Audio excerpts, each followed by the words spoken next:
Naiz irratian, bigarren kafea.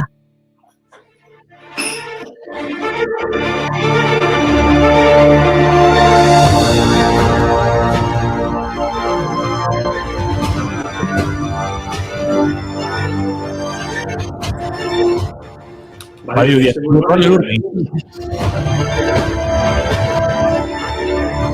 Lurra zure. Filomena Blue, Filomena Upgrade, Filomena Premium, Filomena, Navidad. Arratsaldeon eta asteon elurra pasada, neurri batean bigarren tokira zemuriketak horretu dira Euskal Lurraldeko eta udalerriko konfinamendu egin bezalera, itzuliko baita. Bueno, baina badaza da, guk be azeburu handa aprobetxatu dugu. Galdetu, Juri, oraindik igandea dela uste da bela. Entzule Maita, aurreko asteko temarekin nahiko ez. Berriro gogorarazten dizut. Atzo nere urte egunetan zen.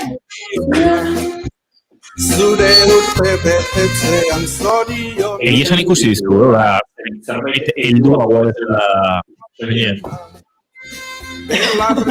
Iratzean zorionak da musuak zuretzako. Eta oraindik gogoa daukate, ez dira egon. Bakizu, hilatzen da gilgo eta bederatzi azuruztik, badala klub bat, oso gazte, diren pertsona famatu, aktore musikali eta gozalina, hogeita zazpiko kluba.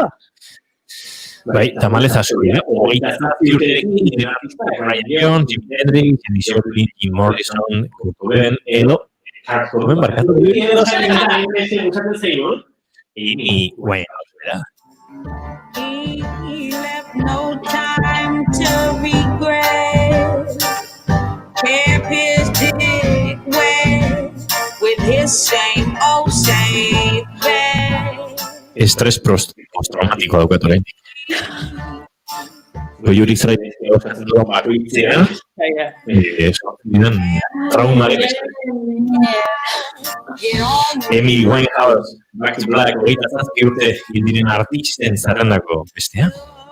Bai, baina lasai, klub hori artista osatzen dute eta ni artista, ez. Eta nire bat pasatzen du. Zuek bai, hori zuek batzak artista, baina espaldi gainitzen hogeita zazpiko langa. Bueno, venga, gaitezen efemeridekin, inora zarretu horretik, ikusten genitzela un nodi joan. Emakume batekin hasiko naiz. Gaurko egunez, Amelia Earhartek Hawaii eta Kalifornia arteko bidaia egin zuen. Hegazkinez pertsona bakarrak egindako lehen bidaia izan zen. 1957an lurrari bidea ematen saiatu zen, baina bere hegazkin ozeano bareko lekuren batean desagertu zen. Horregatik, zaigu ezaguna haren heriotza data, Amelia Earhart's Last Flight abestia eskaini zioten. There's a beautiful, beautiful field far away in a land that is fair. Happy landings to you, Amelia. Como Yuri. Pues con niño. Urte bereziak. Optik ez sortu bitartez, ez elurra asko eta. Vale. Faribak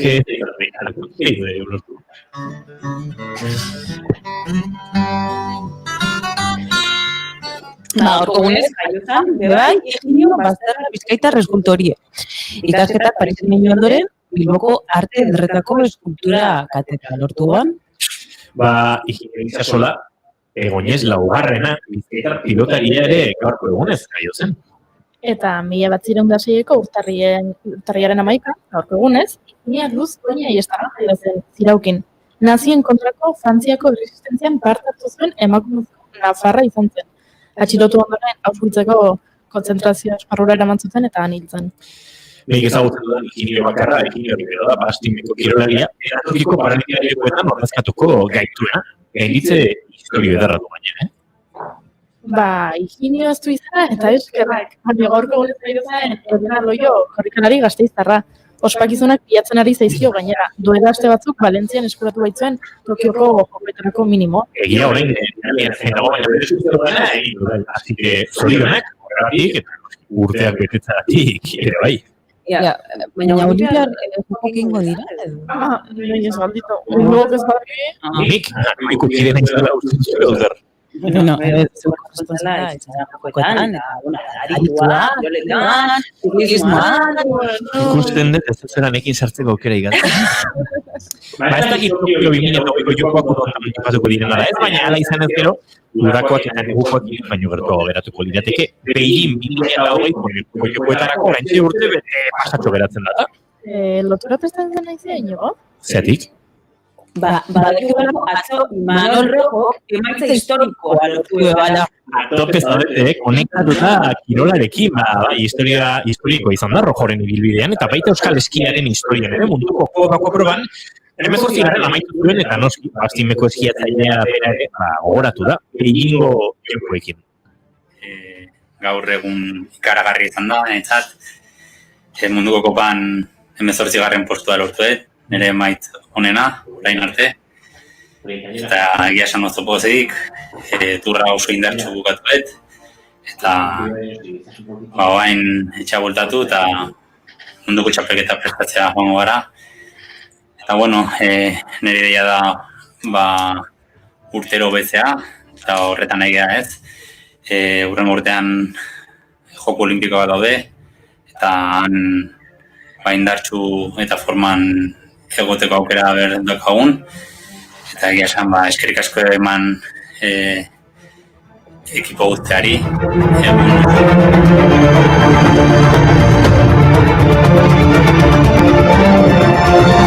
Bueno, ez da, baina nik uste desbideratu dela. Baina, jolari guztik antzera egiten da, berba, ez? Ez da neriko, Eli ez egun Barriro, gaurko egunez jakiotan, Mary J. Blige, boiuri?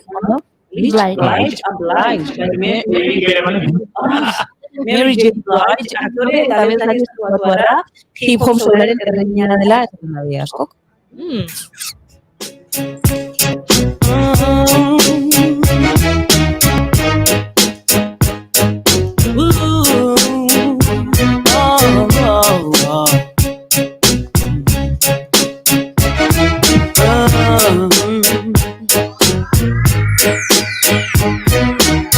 Let's get it funk up on that fun up in this dancery.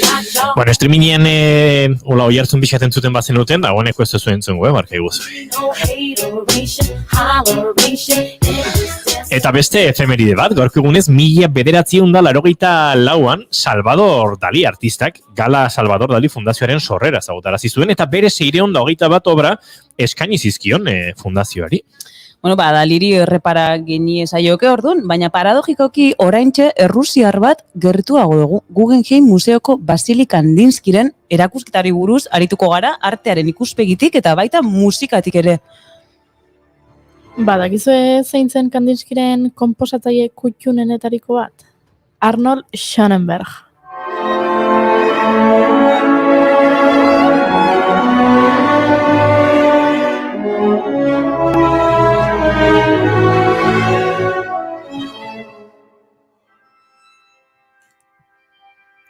Zederra.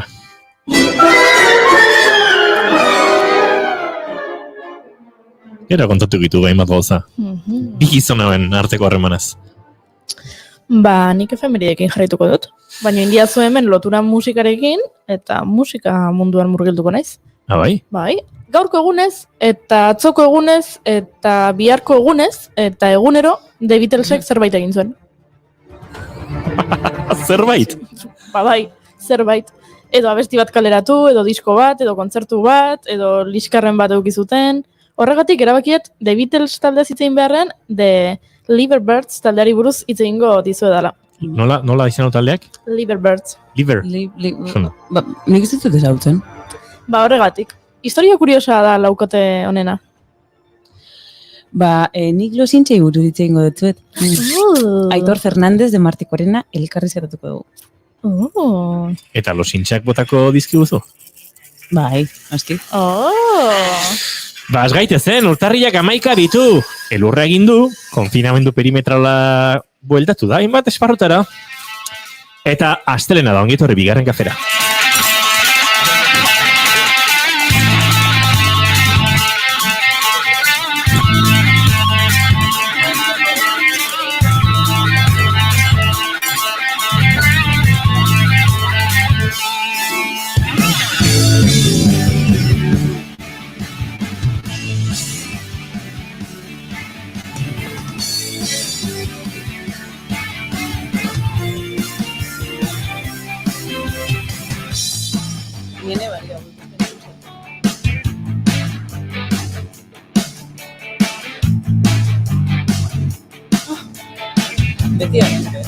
Zo, mikroak irikita azkegula!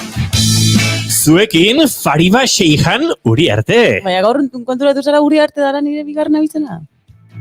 Ez, dudatu indet. Eta nintzen gogoratzen streamingan jarrita daukazula. Ah, bale. Zalantza sartu zait. Ah, bale. Arratsaldeon.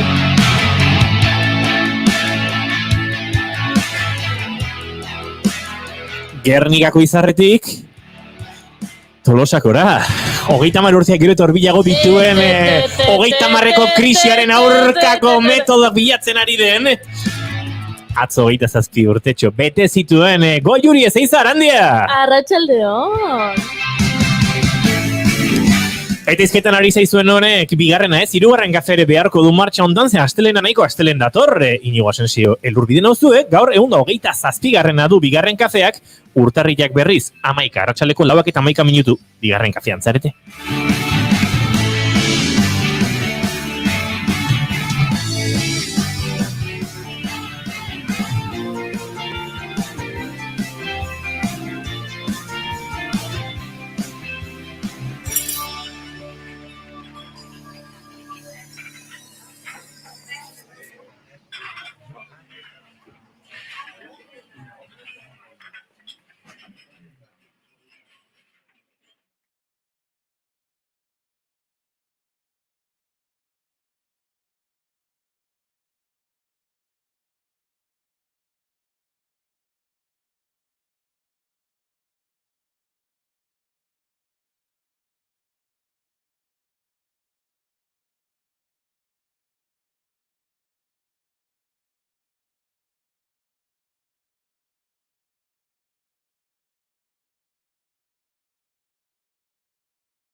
Astelenaku bakarrik ez.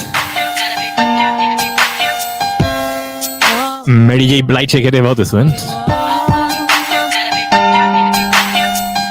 And how can you be without you?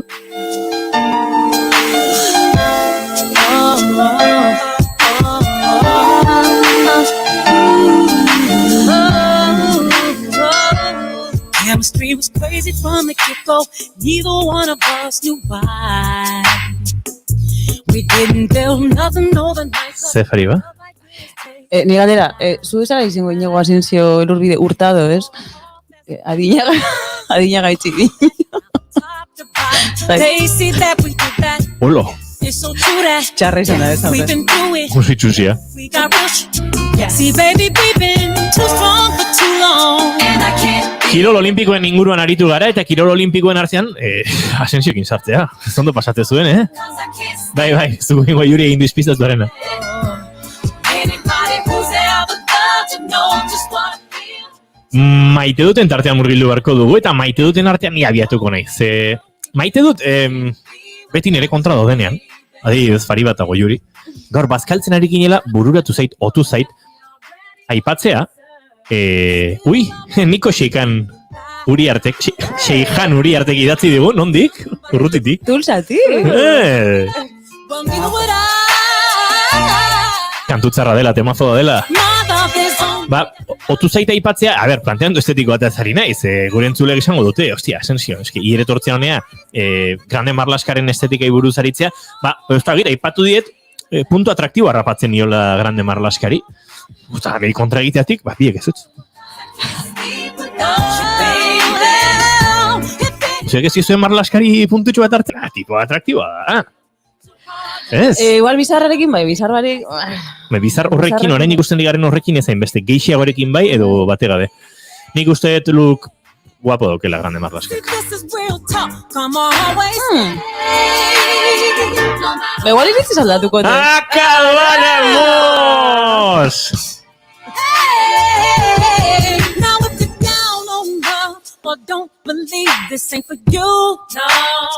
Zein da zure maite duta, Fariba?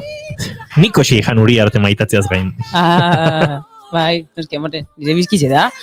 Nik maite dut imitatzen nautenean. Ara? Bila bat. Ara? Eta barre egin arazten doztienien, hori pia maite dut, bitu, adibidez nire aitak imitatze uste oso ondo. Eta barre pila bat egite dut, baina barre negarrein arte. Beraz, nire imitatzen nautenean gustoko dut. Ni naut askotan imitatu, baina... Ui, ez da oso zaila. Zeruetan zaren jaungoiko horrek emaidazu egun ontako pazientzia, egin bedi zure naia. Eta nik akatuko ditut, Fariba eta Goiuri, gustora. A ber, imitatu jazu pixkat Goiuri. Ez. Venga. Ez. Prestatu inberdet. Prestatu guztu imitatuko jazu? Vale. Baize, tekitisa Xabi Solanon kantu batek iriakin jotzea, ekainera guztu zailago izango zizula. Ikusiko. Aiantzea? Ikusiko, Zenbakiekin edo notekin? Zenbakiekin. Acabáramos zerrilla, aida, zozertan,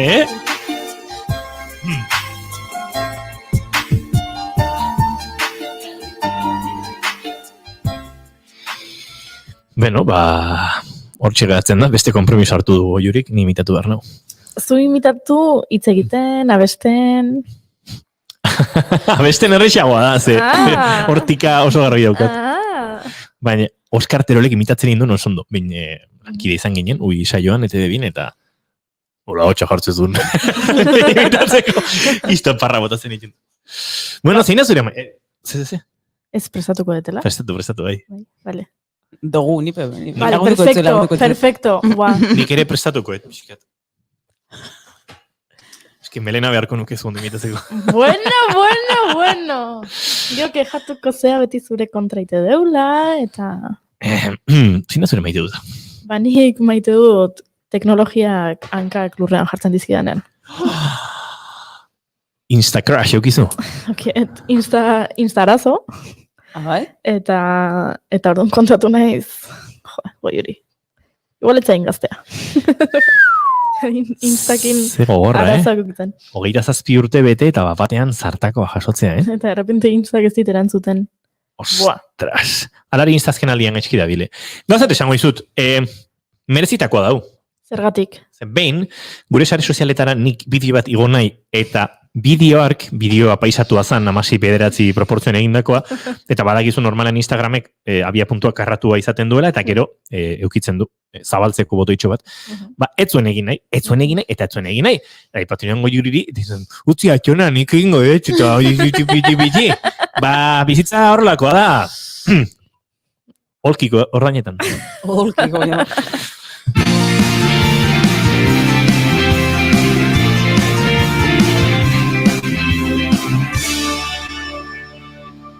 Bigarrenak ez direlako beti okerragoak, bigarren kafea.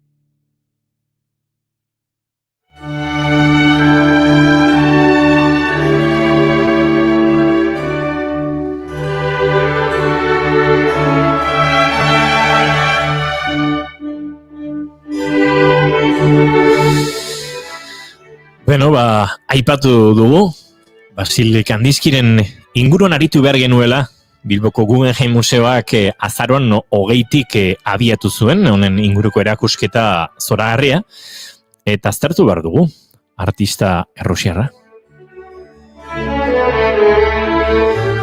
Abstrakzioaren aitzindaria eta estetikaren teorialari ezaguna Moskun jaiozen 1866an Neuilly-sur-Seine irian hiltzen, Frantzian, 1954an. 20. mende hasierako artistarik berritzaienetako izan da. Margolaritza mundua naturarekin Hauen artean zeuden loturetatik askatzeko helburu izan zuen, artistaren barne premian soilik oinarritutako gai berriak aurkitzen saiatu zen eta auzi hori bere bizitza osoan izango zuen gogoan. Bizitza kuriosoa du, 1900 eta 1910 hamarkadetan Munitzen bizizelarik kolorearen eta konposizioaren adierazkortasun aukerak aztertzen hasi zen Kandinsky. Hala ere, 1914an lehen mundu gerra hasi eta Alemaniatik alde egin behar izan zuen.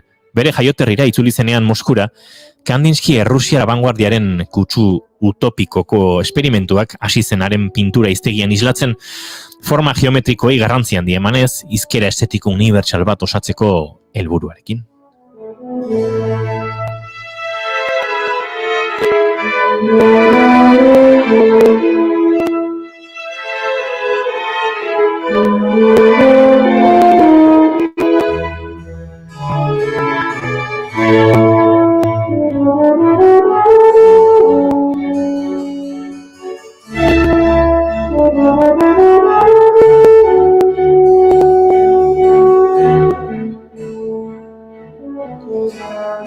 Ondoren Alemanian bueltan Bauhausarekin elkartu zen Kandinsky irakasle gisa eskola mitikoarekin. Izan ere arte eta diseinu aplikatuko eskolaren oinarrian zegoen ustea partekatzen zuen. Arteak gizakia eta gizartea eraldatzeko ahalmena zuela alegia.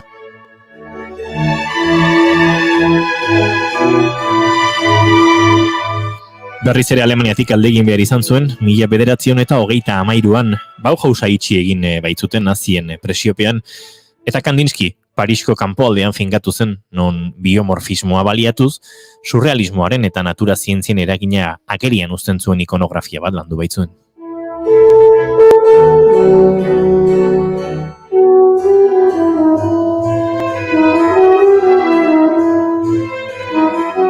Berriz ere Alemaniatik alde egin behar izan zuela aipatu dugu, baina, horrek ere izan zituen eraginak bere artean. Kandinskyren istorioak lotura estua du. New Yorken 1927an eratutako Solomon R. Guggenheim Foundationeko sortzailearekin eta fundazioaren historiarekin. Beste edozein artistarenak baino gehiago lotzen du fundazio hau eta artista bera.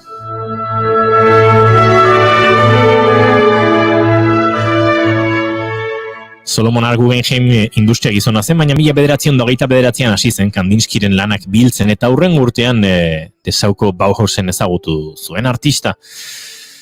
Guggenheim museoak azaroak 20 maiatzaren 23 bitartean erakusgai izango duen Kandinskyren erakusketa horrek badu asko fundazioak dauzkan funtse zabaleratik datozen lanen artean eta guztiz ilustratzen du margoleariaren ibilbide garrantzitsua, baina noski guk erakusketaren inguruan gehiago ezagutzeko nahi izan dugu, Guggenheim musearekin harremanetan jarri.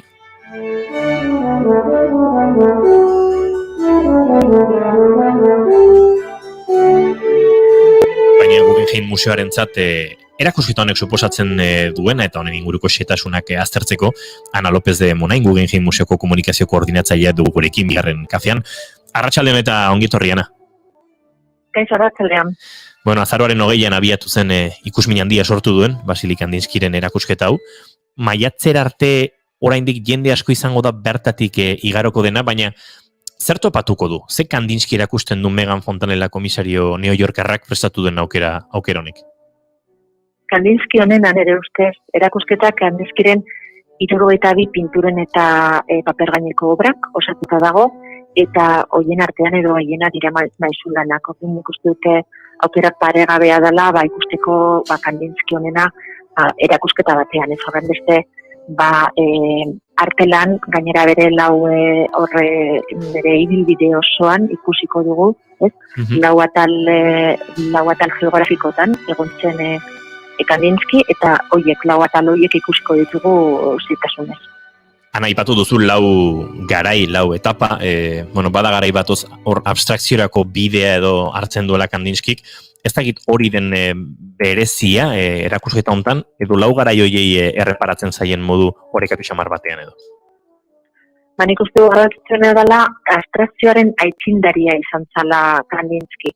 Izan duan bezala kronologikoki dago banatuta, eta lauatan geografikotan. Eta hasieran figurazioa lehenengo atalean eta figurazioa ikusten da bere obretan, baina berehala errontzen hasten da eta abstrakziora garatzen du. Ikusten dut hori dela garrantzitsuena, ez? Aldi berean, berak sortzen du paletaren potere eskutua deiturikoa. Kandinskirentzat formarik abstraktunek ere eduki emozionala dute. Hori bai da oso garrantzitsua. Adibidez, trianguloak ekintza eta agresibitatea irudikatzen ditu, karratuak bakea, lasaitasuna, zirkuluak alderdi espirituala.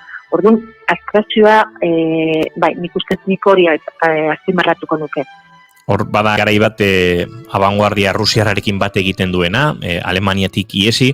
Gerora berriz ere bueltan eta antopo egiten du Solomon R. Guggenheim, Guggenheim Fundazioaren sortzailearekin, urtetako harremana bere lanari dagokionez eta gainera elkar ezagutu zutenak Bauhausen, berriz ere gatazka militarrek eta barre ura itxiarazi arte.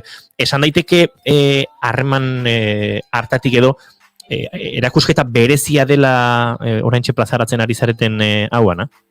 Bai, berezia da. Fundazioaren egia esan, zuk esan duzun bezala, Solomon R. Guggenheimek ezagutu zuen Kandinsky. Gainera, fundazioa sortu baino lehenago, urte batzuk lehenago, hasi zen bere Kandinskyren obren bilduma egiten.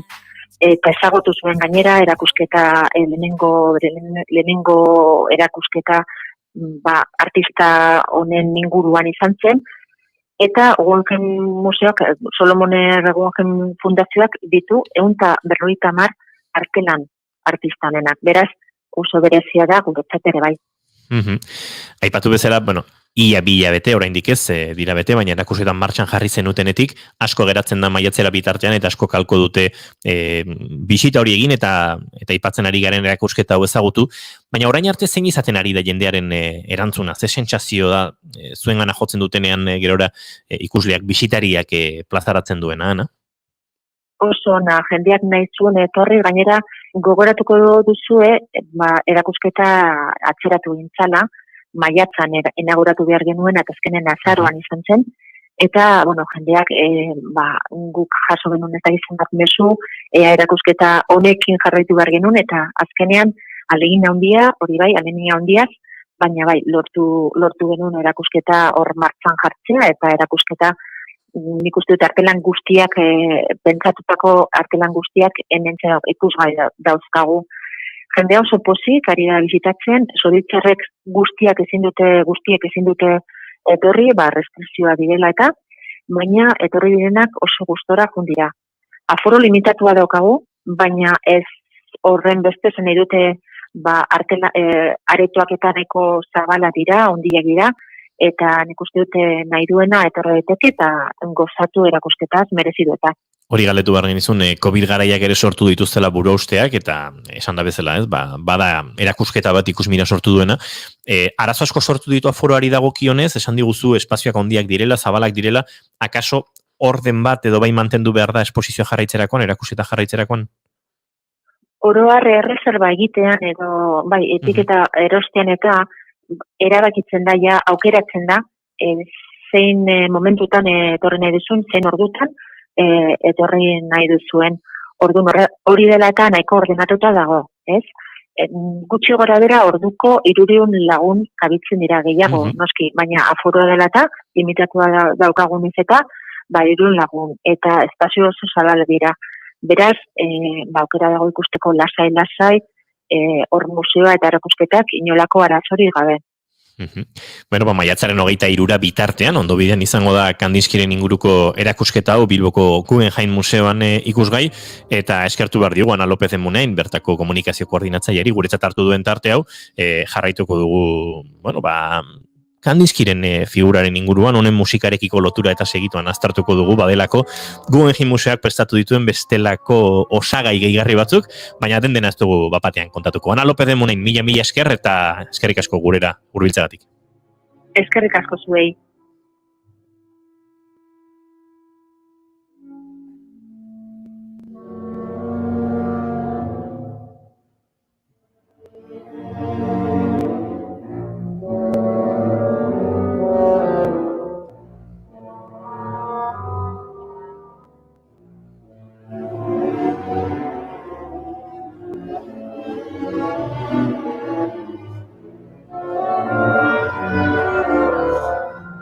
Eta Kandinskiren esposizio hor dago, baina Kandinskiren figurak ematen du esparru askotara jotzeko eta horietako bat zalantzarik gabe musika da, beraren musikari izan zelako noski.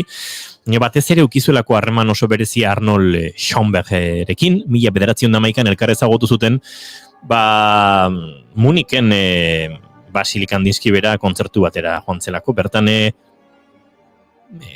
zuzen ere, soka laukoterako pieza batzuk entzun zituzten, bi laukotekin, eta Kandinski erabate txoratuta geratu zen Schoenbergen struktura atonalarekin, alogika musikalarekin, austriarraren lanak asko erakarri zuen, eta gutun bat idatzi zion, eta bertan bazegoen karpeta bat olako grabatu batzuekin, edo artelan oso oinarrezko batzuekin. Eta hortik aurrera, elkarren lagun izan ziren, eta berezia da esaterako Kandinskik Schoenbergen kontzertura ikusita sentitu zuenarekin egin zuela Impresion 3 izeneko obra edo lana, Impresion 3 kontzertu izena hartu zuen, eta handik abiatuta sortu zuen streaming bitartez ikusten duzuenok ikus dezakezuen lan hori, eta beste bila dezakezue gero, edo noski Guggenheim museoan ziurnik egongo da, hantxe ikusgai, egon badago bai.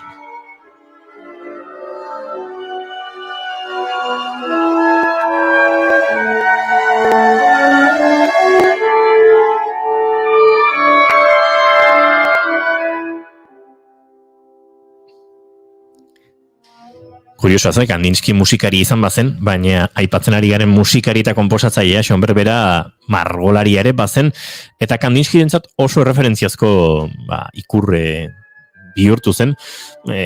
Kandinski proposatuta egin zituzten hainbat eta hainbat ekitaldi, eta 1911 Errusiako hainbat lekutan Vladimir Izdebskik antolatutako erakusketa batzutan, hortxe publikatu zen, lehen aldiz 8 eta 5 paraleloen, paraleloak izena duen artikulua, Schoenbergen artikulua.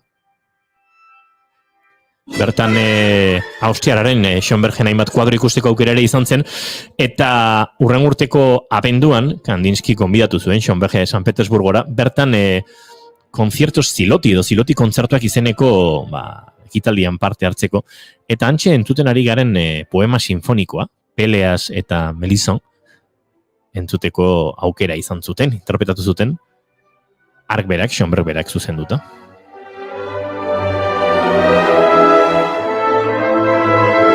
Hemen ere bada kuriosotik, Peleas un Melisson, Debusyk gerora kaleratu zuen. Zeinek?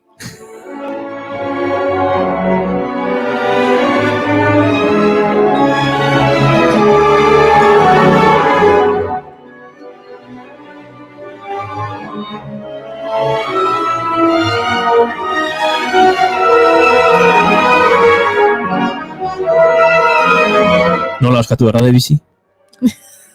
Debussy? Claude Debussy. Debussy. Holako zoze. Kontua da, Schoenbergek etzekiela, Debussy honen sortze lanetan ari zenik, eta izen bereko bi poema sinfoniko horki daitezke. Gerora, urteak beranduago gertatu zen hori.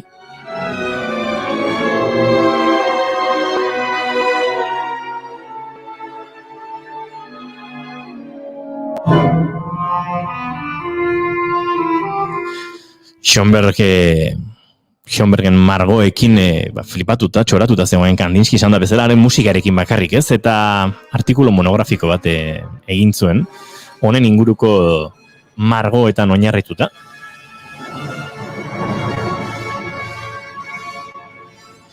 Esan daiteke Kandinski gumetatik musika maitatu eta ezagutu zuen ark, Schoenbergen lanean aurkitu zuela, halako baieztapena, ez?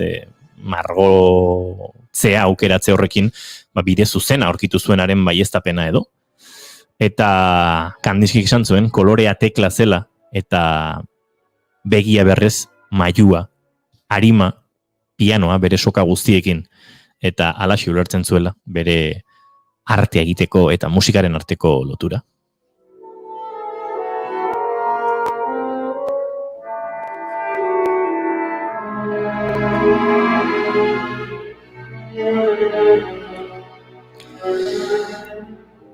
Eta alaxe, Schoenbergen arte piktorikoak eta musikak baieztatu zioten Kandinskiri, pintura gaizela, musikak islazezaken indar hori bera islatzeko, eta Schoenbergen musikan hainoikoa zen disonantzia bera ere, Kandinski margolaritik gertu zegoela.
Beno eta Pelea San Melizan Schoenbergen pieza honek emango digu aitzakia, musikan are gehiago murgiltzeko.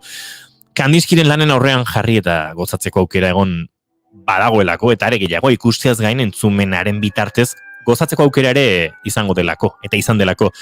Kandinskik, aipatu dugu, oso gustoko zuen esperimentazioa, zentzumenen arteko interakzioak erabat txondituta zeukan, eta hori dela eta adimena eta espiritua estimulatu nahi zituen soinu eta koloreen bidez. Horri helduta sinestesia ikertu zuen, eta aukera estetikoak ere aztertu zituen, aipatu bezala Arnold Schoenberg bezalako musikari garaikideekin.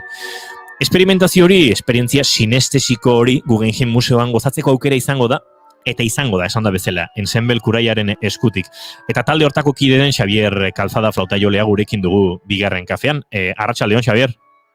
Arratsaldeon, Bueno, azaroaren 21 eta 28 izan ziren lehen bi emanaldiak, ez dakit kontzertuak hitza oso egokia den, baina musika eta pintura uztartu zenituzten Guggenheim Museoan, nolako izan da esperientzia hau zuentzat musikariontzat? Bai, ondo esan duzun bezala, nik ere ez nuke kontzertu bezala deituko, esango nuke halako erakusketa musikatua, esan dezagun, apur bat.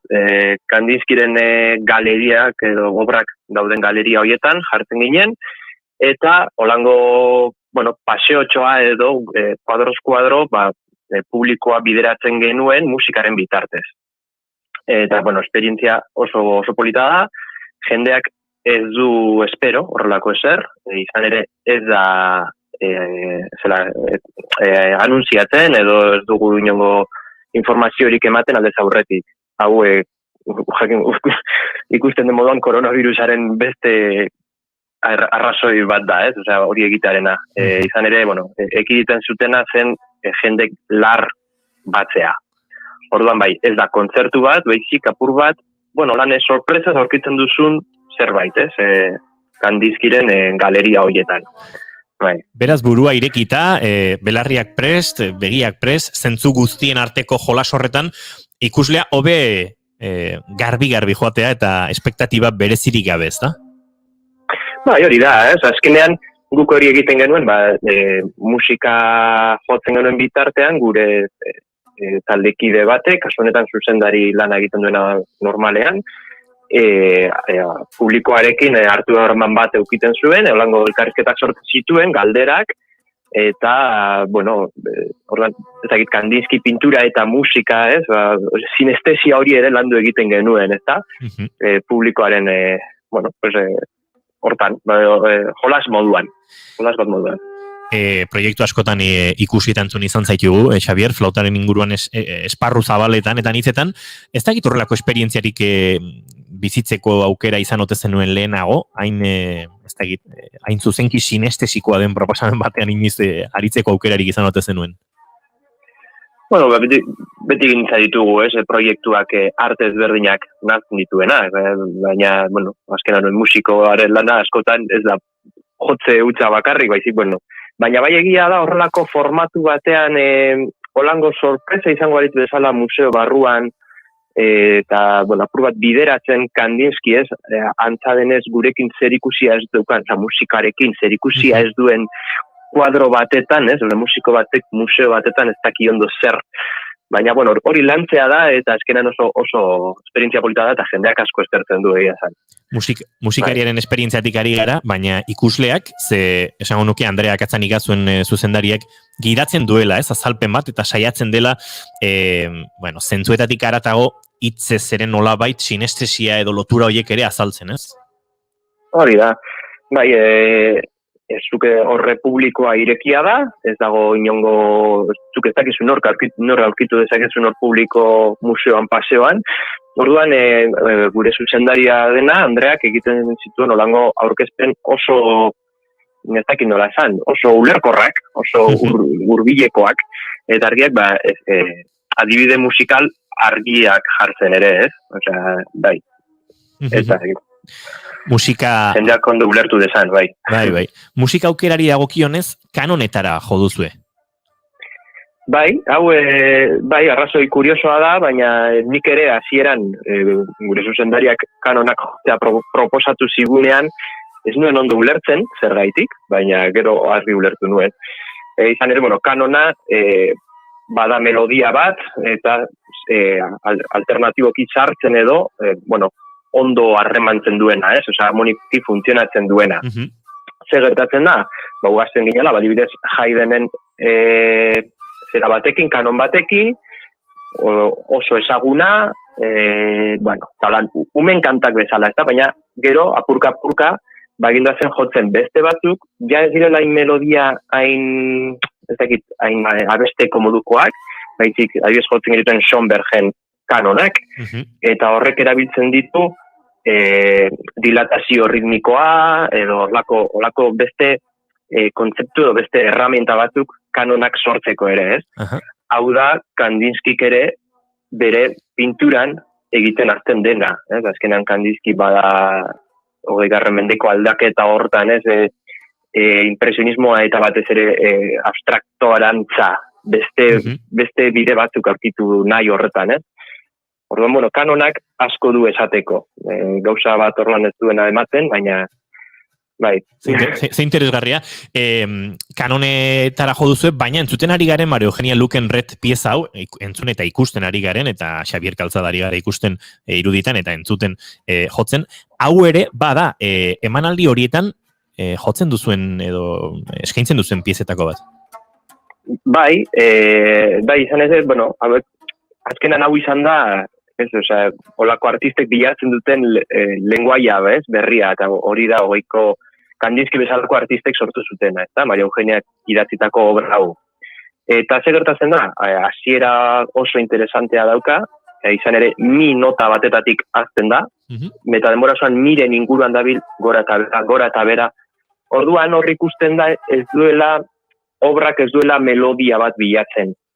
Hemen ere, hori, Schönbergek eta egiten zuen bezala. Ez dute ja melodiak, 20. mendean ja garrantziak entzen zaio, eta ja azten zaio bilago koloreari, timbreari musikan, ezta? Horregatik efektu berriak, baina nota horren gainean, nota berdina hori, mi, hor dabil, ezta? Jota fogo, mi. Eta, bueno, hortik garatzen du obra guztia, ez? Hauek gauzak azaltzea, Kandinskyren kuadroen artean egia esan publikoak asko eskertzen du. Eta gainera, bertan ikusi galentzutea, eta entzutea oso ondo.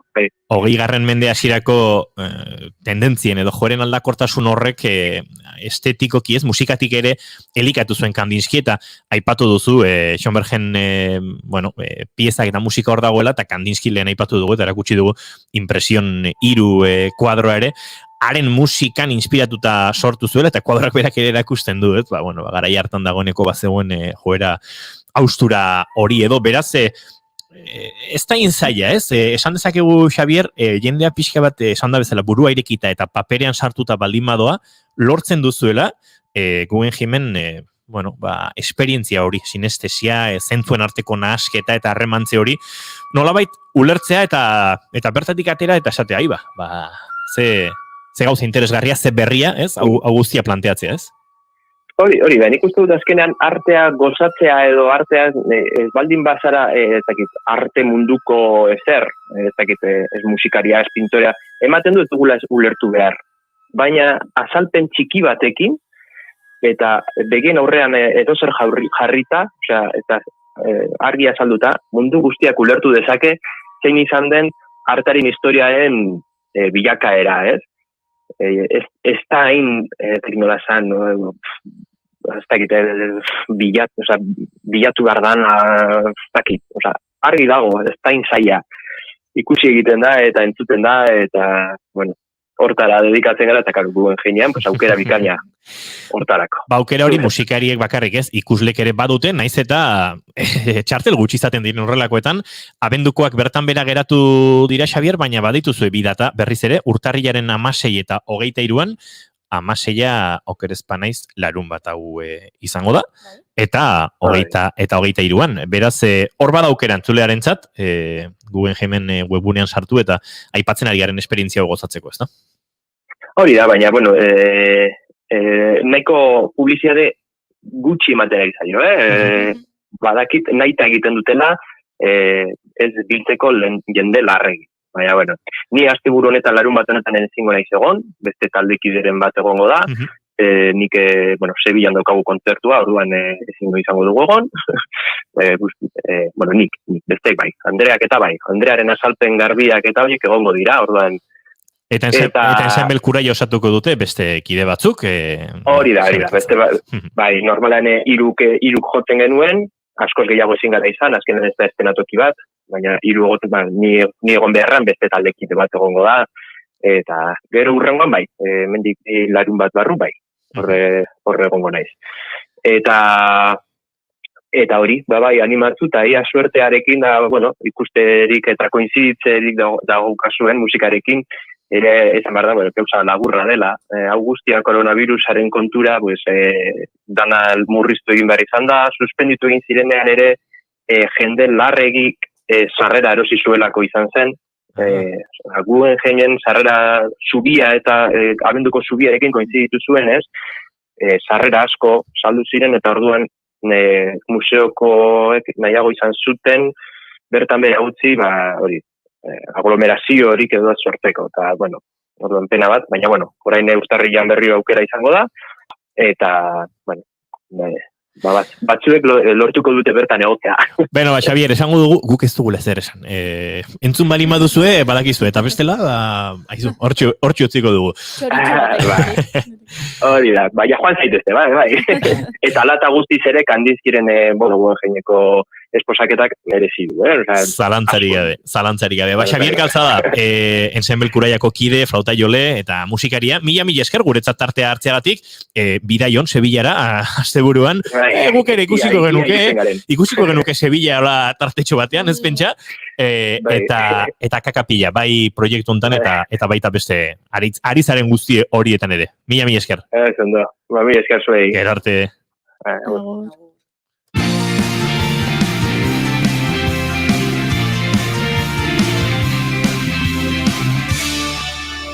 Emaiozu bigarren aukera bat egunari.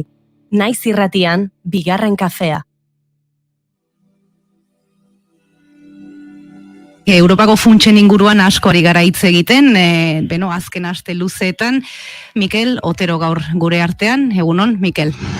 Funts berezi batzuk sortu dituela, hau da, Europar Batasuna funtzionatzen du normalean Europar aurrekontuekin, eta horiek 6 urtetarako izaten dira, baina nonbait ulertuta sartu garen COVID-aren ostean, sartu garen krisi horrekin, estatu eta zonalde gehienek ez dutela bete baitan aukera nahikorik izango berreskuratze ekonomikoari aurre egiteko, aparteko mekanismo bat bideratzea edo mai gaineratzea erabaki zuten. Kasta egitekera, azkenean, Europako funtsa hauek baldintza batzuen pean etortzea eta baldintza horiek segun eta nolakoak diren, gerta diteke azkenean, gizartearentzako edo gizartearen zati handi batentzako kalteak onura baino gehiago izatea. Guk esaten duguna da, orain arte izan dugula parez pare edo gure aurrean jokoa ireki nahi izan ez duen gobernu ez da, gobernantza eredu zaharkitu batekin, non hau ikusi duen besteaien ikustagirik karamelu poltsaren metafora erabiltzen duen, askotan aurrek karamelu poltsa bat dute, eta horrekin nolabait ere jokatu ez da, unerea da, eta zuek, neri begira egon behar duzu ez da. Eta hori, azkenean erabili du egiteko modu hori, oposizioa kanpoan usteko asmon armenarekin, baina oposizioa bakarrik azkenean orokorrean herritarrak ez da ikusten ditugu. Hasieratik esan genuen, hemen subiranotasun arazo larriaren aurrean topatzen genuela gure burua, eta hori zela besteak beste arrazoi bat gehiago prozesu guztia herriarik eta hartzeko, ezta? Kontutan hartu behar da, Europak egin duena da, orain arte banaketa bat estatukoa, eta gero estatuen barne mailako banaketa hori, hiriburu bakoitzeko, estatu hiriburu bakoitzeko eskuetan uzten du, ezta?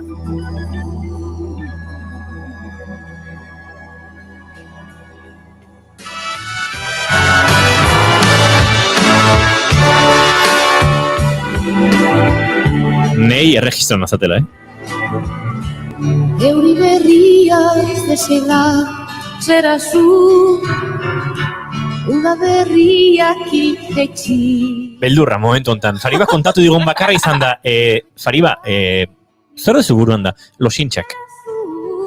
Eta nahi bi gauza gertatzen zaizkit bat, losintxen inguruan, ze kontatu behar digun Faribak, eta bi, enago loituta normalean nola sartu egiten ziaten erekin, bazet imaginatzen Fariba losintxak kontatze fazetan, baina...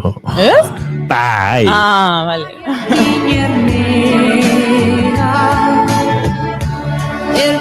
Eta beste gauzak kontatu behar dizuet, enekin mozea esek bertsioa euskera zuenik. Nik ez da. Oitxo.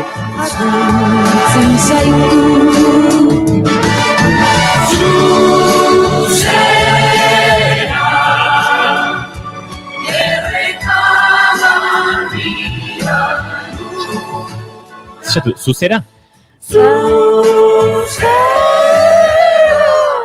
Zera Gipuzkoara izango da, ez? Zera hau.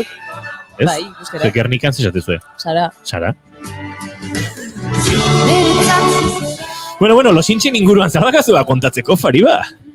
Losintxa ez futbol partidutakoak, Datorren astelen arte, Fariba xean neuri arte, eskerrik asko. Ze txorra, venga, segizu. Losinetik dator, eta losinek esan gure deu lastan edo fereka. Oda, losintxa bat izango litzateke beste modu batera izan da, lastankada bat, edo ferekadakada bat, edo, lausengu besateiako. Losintxari. Eta eluiar jainko iztegiaren arabera losintxaren esanaia ondorengo hau da. Norbaiti haren gogoa edo onginaia irabazteko esaten zaizkion, zaizkion bai hori, hitz labainak edo egiten zaizkion xera edo keinuak. Ui. Wow. Eta kontuz, ze askotan, Zuntzun. eluiarrek esaten dugu, askotan, engainuzkoa. Epa! Eta koipekeriak ere deitzen zaizkia. Koipekeriak. Eluiarrek ez dut zaituzte. Hombre, ezagutzen. Pixetola moñas esaten dugun hori. Ezagutzen gaitu, bai. Koipetxu xamar jarri zera, xamar dugu nuke. Eskarrik beste zerbait gogorazten du. Bai, ez. Arrautza berregit. Ui, nik beste zerbait da nintzen pentsatzen.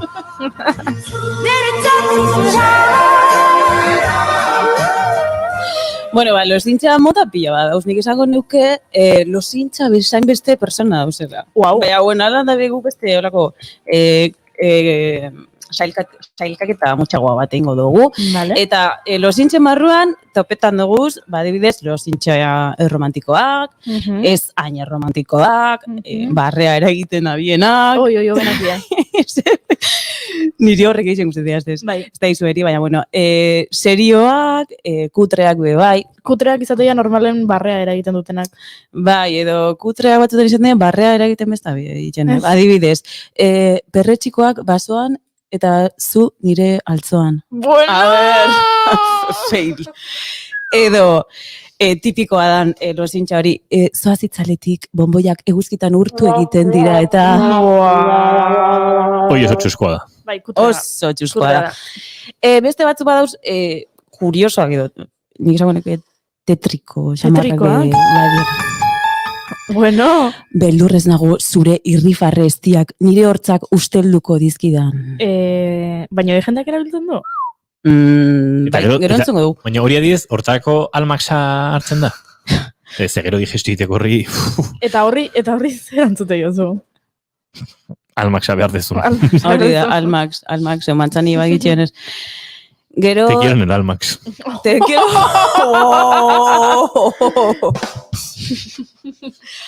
Markatu, 5 minutu autolaguni gabe. Ingoet, autokonfinamendu ingoet. Wow. Oso ondo, Inigo. Jarraitu, Farida. Barkatu, eske horregia, lekuzkan bautzi nau. Gero bauz, ez da gira, borre tremendistak dienak, adibidez, sekula eta beti sekula eta beti gutxi litzateke zurekin pasa nituzken egunekin alderatuz. Honek emateu Instagrameko... A ber, sekula eta beti gutxi litzateke zurekin pasako nituzken egunekin alderatuz. Hori da, Ufa. txartu lidu, bai. Edo, zurgina izan nahi nuke zure bihotza pixkanaka zuritzeko. Wow! Txas! Baina... A ber, gero entzumileko diezuen lositxak, bargatu. Vale. Txain, baina hauek zuk erabiltzen dituzu, Farida? Zuk erabiltzen dituzu hauek? Ez. Ez geni begiradarekin esatet ez gauza. Vale. Cuidao. Bueno, Mrs. Ice. Mrs. Izotza?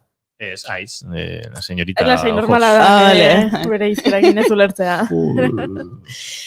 Edo, bebai dauz, hasiera baten, sexistak diruditen losintxak, baina, bueno, akabo. Ojo, hasiera baten ornatzen zara, gero ez?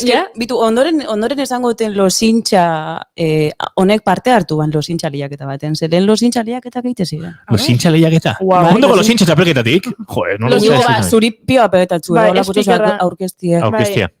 Parte hartzeare... Jo, badakizuet behin egokitu ditzaidala esatari bezala, igual hau kontatu edirratien iniz, ala balima da. Ta iguandar batak beste bati esku eskaria egitea maratoi bat lehiatzen ari zela. Kontatu dut hori? Bai. Bale, oso ondo. Sí. Baina kontatu ezakezu berriro. Bai, konteu. Bilboko Night Maratona zan, gabeko maratoia, urriaren 20 pikoan izaten da. Eta deitu ziten goizan antolatzaileetako batek, zantzian egin nigo, arazo badukagu. Ze, eske bapatean, etorri zaigu tipo bat, taiguandarra, bere emaztea da, taiguandar, taiguandar instrumentu tradizional folkloriko baten jotzailea, biolin antzeko bazen, irusokako biolin moduko bat edo, eta bi gauza, horrentzako ez dakigu mikrofona nola egin, baina esken neskak esan digu, jo nahi dula, pixkate omenaldi gisa eta nazioarteko tasun horren isla edo, taiguandik etorri dela, bere instrumentu tradizionala jotzea Bilboko maratoian. Bueno, vale, mikroa, vale, oso ondo. Eta gero, berak ez daki, baina bere mutiak esan digu, ezkontzeko eskatuko diola, eta zuk idatzen nahi dugu. Ala! Vale. Osea, apaisaren egin zenduna apur batez? Etzen hain beste hori, eskatu izan diate ezkontzak idatzea, pare bat aldiz eta bietan ezin izan dut. Lagunek, ertukuek, zeremonia zibilak edo. Kontua da, maratoia bukatu zuten, nahiko ondo gainera, denbora geratzen zan antxe, eta maratoia martxan zegoela, holtza badago, argia, gauez, sua, ikarrezko sua montatzen da Guggenheim museoaren ondoan, eta tipas izan jotzen, zoragarri ondo jotzezun, ikaragarri ondo, talako batean, mutila hor bildu zen, belauna lurren jarri, eta antxea arekin ezkonduko tezan. Eta? Eta zer antzun? Eta tipak baiet esan zion. Horren ez da hain interesantia. Bueno, A ber, Ordu nahi ginen, bai, sexistak diruditenak, hori da. baina... Bat, zaute moduen, ondoren esango dugun losintxa honek lehiaketa... Bat irabazi zuen? Finalian gelditu zen. Finalean Inigo gelditu zuk lehiduko zenduke edo nik lehidutzen nahizu? Bai, a ber, txondo bat... Hortxe. Igual hola pixkat, musika pixkatekin errexago. Guatzen naiz, ezkontzaura eskatu zionean abesti hau jarri zula DJ Mikeltxik. Beno, izango zen zuzenean munduko losintxa txapelketatik, final erdikoetan gara, eta nire txanda, Inigo Asensioren txanda, ni nire buru orkesten dut. Zure begiek zartagiek dirudite, eta ikusitakoan arrautzak frigitzen zaizkit.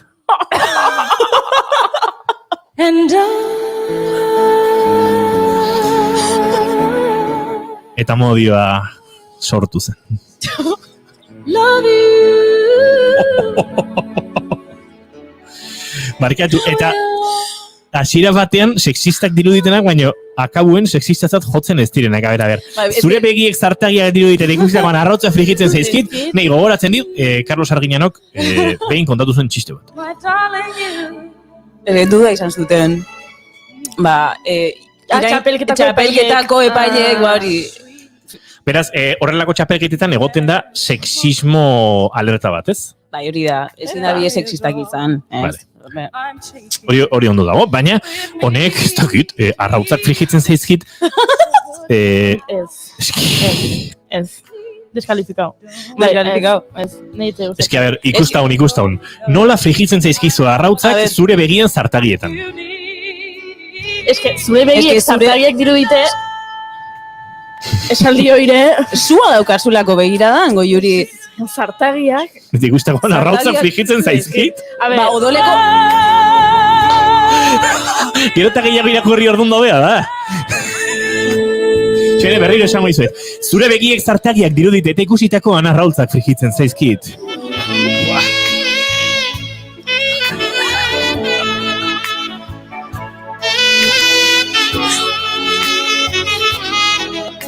Oso polita. Bueno, entzuleek edo ikusleek eurenak ere bialtze da daukate. Zein da zuen losintxa gustokoena. Bidali zuen mezua 688-722-444, telefonora, WhatsAppez, 688-722-444, edota, streamear bitartez.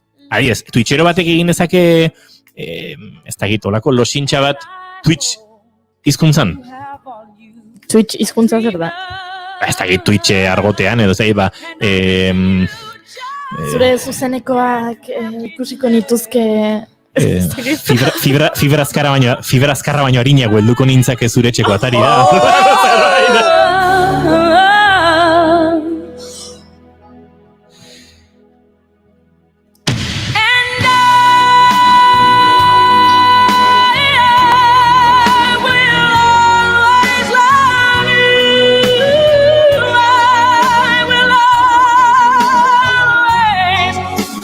Bidali zure losintxak,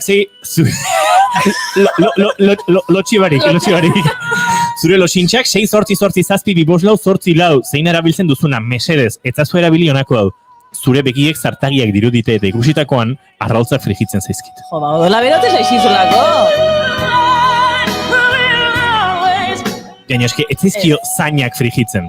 Ez arrautzak. Arrautzak. Ez ni nahi jogo ditut besteak, ultra erromantikoak. Ultra erromantikoak. Bai, badaude ultra erromantikoak ere. Goi juri bota, zuri jau. Ai, vale. A bere.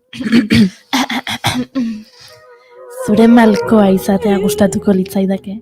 Zure begietan jaio, masaietan bizi, eta zure espainetan hiltzeko. Oh. Bum!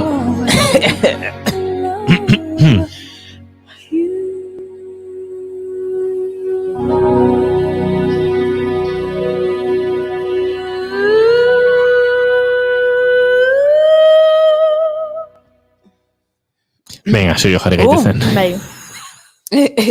Bueno, losintxa, piropoaren edo sinonimo izango da, ez?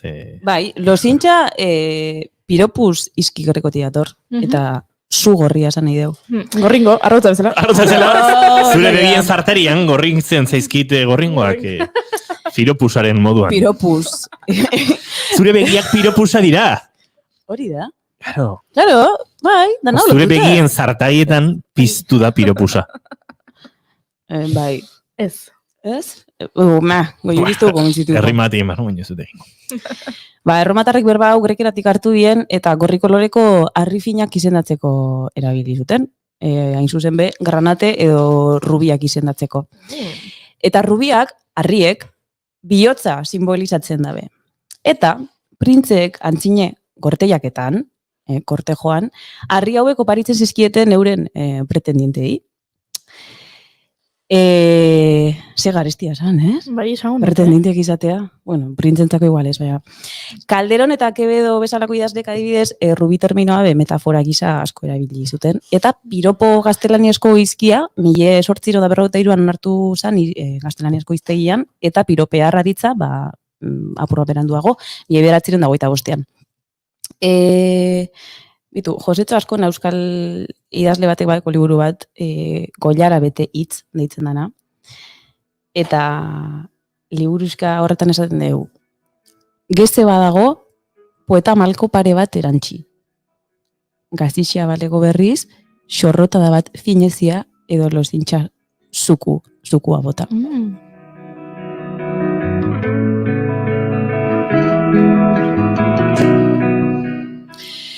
Eta ez dakidak izan, baina...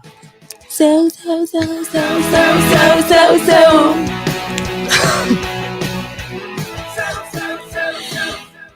Primo de Riveraren garaian, lozintxak delitua ziren.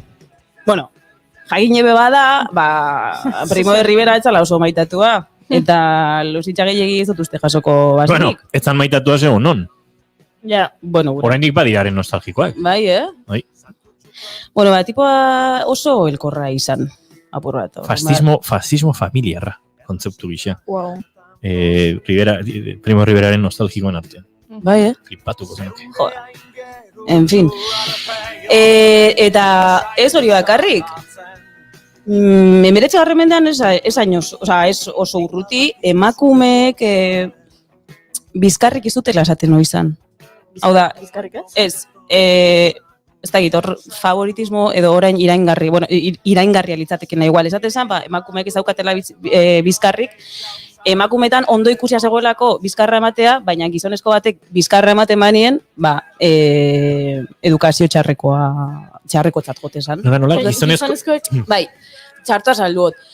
Gizonezko batek bizkarra ematen mazizun, edukazio txarrekoa zen. Beste gizon bati edo emakumeak?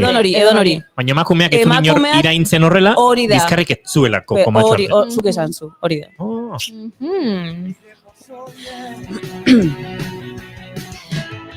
Gauzak ikaste ditu, Bai,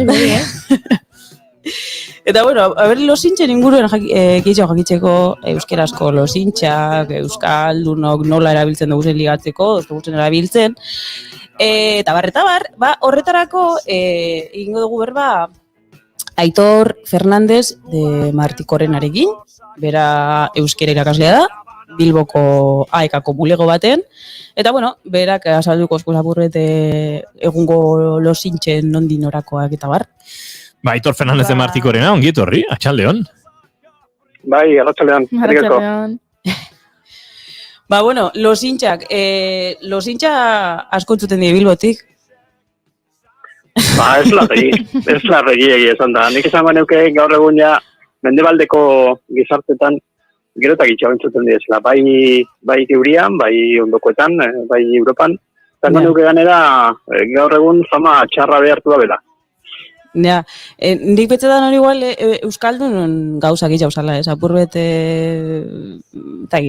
sakar samarra garrilako maitasun kontuetan edo, gure sentimenduak edo adierazteko momentu horretan. Orduen, lozintxak esateko iturarik Euskal Herrian dauenik ala ez esango zeuke? Nik esango nuke gero eta gitxiago. Garai batean egongo zan, tradizioan hainbat dauz jasota, espetikoak, eta lastana, xarmanta, kutxuna, pitxina, zorgintxu, amante, eta pinpirina, horrek danak hor dauz, tradizioan. Nik esango nuke gero eta gitxago, Hor, Aitor, esango nuke, eragin handi izan dula, genero ikuspegitik ere losintxak nahiko modu alde bakarrekoan edo unidirekzionalean erabili izan direla, eta emakumeen askatasun askotan ikusi dela, ez, horre, bermerik gabe kaleko edo oihu batean edo edozeinen kontestutan sortzen zirelako, eta hortik akaso aipatzen duzun famatxar hori, ez, gero egia da estilo aldetik ere igual pixkat modaz pasatare egongo direla, baino hori izan du neurri batean, ez?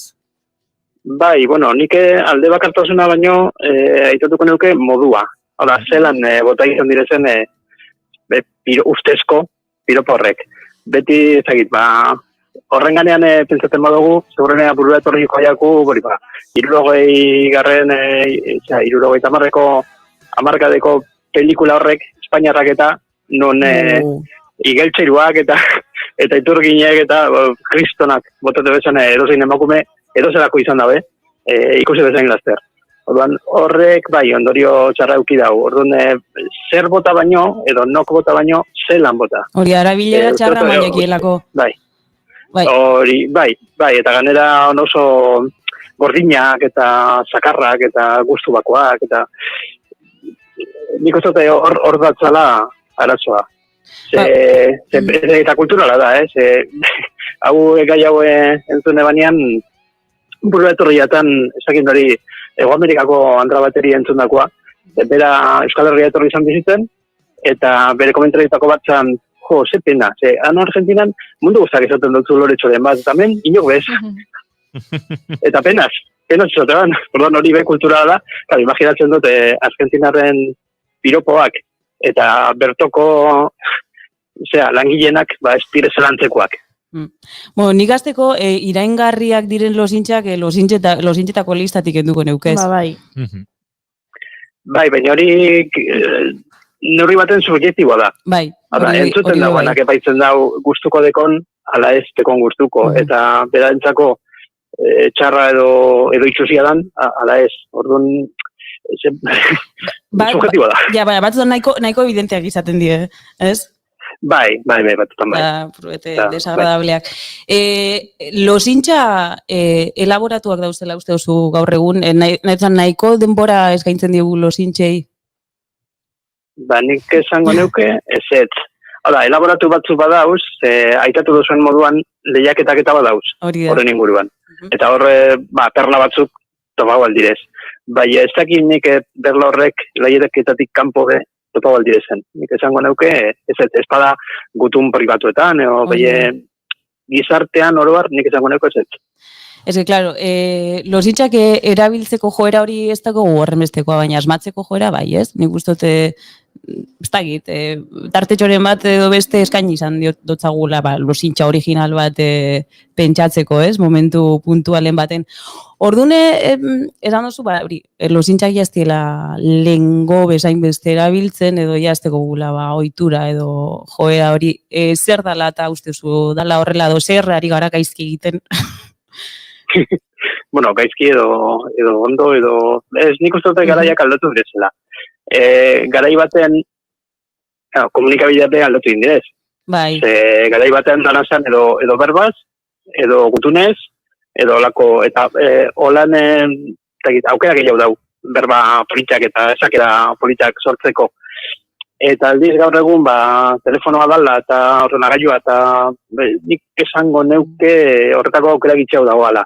Eta igual horrepe eragina deko. Eta gero hori, aitatu duguna ontsa, horren txartu erabilidez, piropo batzuk, edo ustezko piropo batzuk, non gaur egun be, nik esango neuke batzuentzako kontu matxista direzela. Ja. Bueno, a ber, argi dau, kostatu ditea gula losintxak esatea. Eta, bueno, garaiei buruz itzein dozu, lehengo garaiak aldatu diela eta ez. Eta garai gazi kalapitatxu hauetan, distantzien garai hauetan, esetzen garai honetan, ez? Ez ikutu, ez besarkatu, ez musukatu, ez hurbildu. Ez duz uste, bueno, a ber, beharrezkoak direne jarrerak izaten ari gara, eta batzutan apur bat arrotza behiten askuz, ez? Hainbeste distantzi mantentzie, edo ez hurbiltzi, edo besarka bat ez ematie. Bai, ez duzu pentsetan gara hauetan, igual, inoiz baino beharrezkoa gadiela, olako berba politxek edo losintxak erabiltzie, ez da izan daiteke. baina hor badau beste faktore bat niretzako garrantzitsua, eta da, iaia ondo zautzen da, kronologikoa. Faktore kronologikoa. Ai, parkatu. Alegia, nos berdoguzuk piropoak. Vale. Pertsona arrun batek nos berdauz. Zetako, nos. Ba, segurrenea izango da, ligetan azteko. Nogaz ligetan azteko. Haren arreta erakartzeko, edo apur bat deigarri izateko. Baina gu euskaldun horretako lotxatia gara. Orduan, ligatzeko, edo ligetako beste modu batzu deko guz, eta hor ez dugu zerabilten horako berbak, zegatik, lotxa, emoten dozkuelako. Orduan, gero ja, behin ligatutakoan, zetako behar duzuz. Piropoak, orduan hori zetako sortu zidan. Batez hori harremanetan azteko. Garai baten gatxan zalako. Eta gaur egun horren arrazodanez. Eta gainera, garai bateko losintxa eta egungo losintxen artien desberdintasunik badau. Losintxen lehiaketa egiten zanean, lehiaketa hori sailkapen desberdinak euskan. Alde batetik helduena eta beste bat eskolako mailen losintxa. Helduen mailan losintxa irabazetako bat izan zen ondorengo hau. A ber, prest, inigo goiuri, guzti batzuen hau.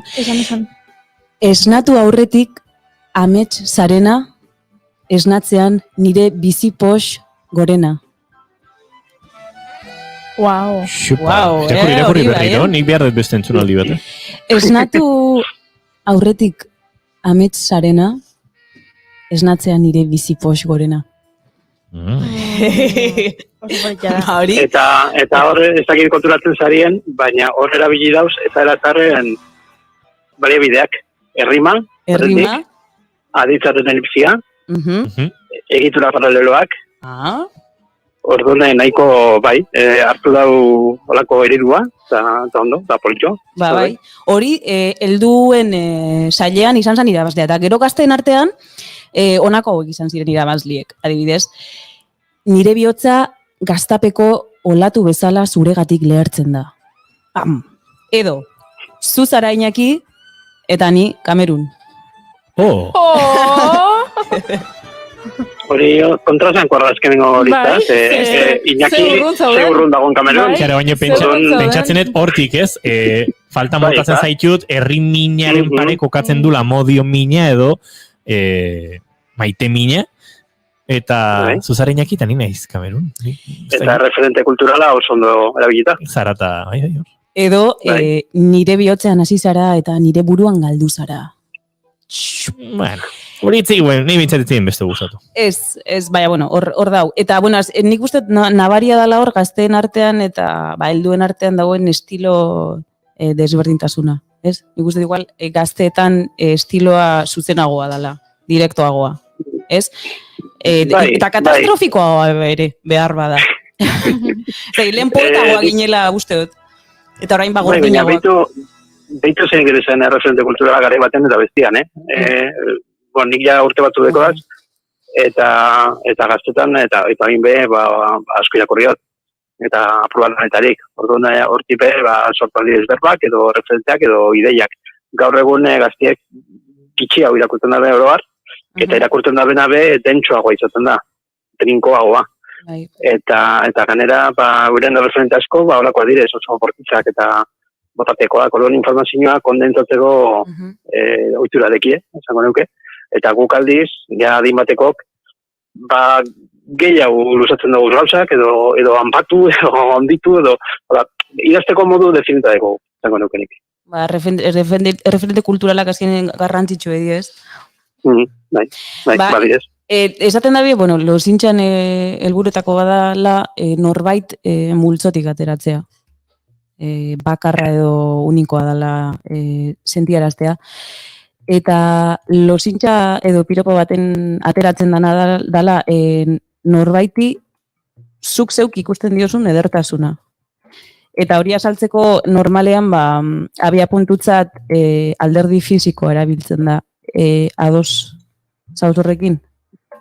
Bai, niko zotor hiru kontu dauzela. Alde batetik dau norbera nabarmentzea. Hala, jende asko aldozu zen inguruan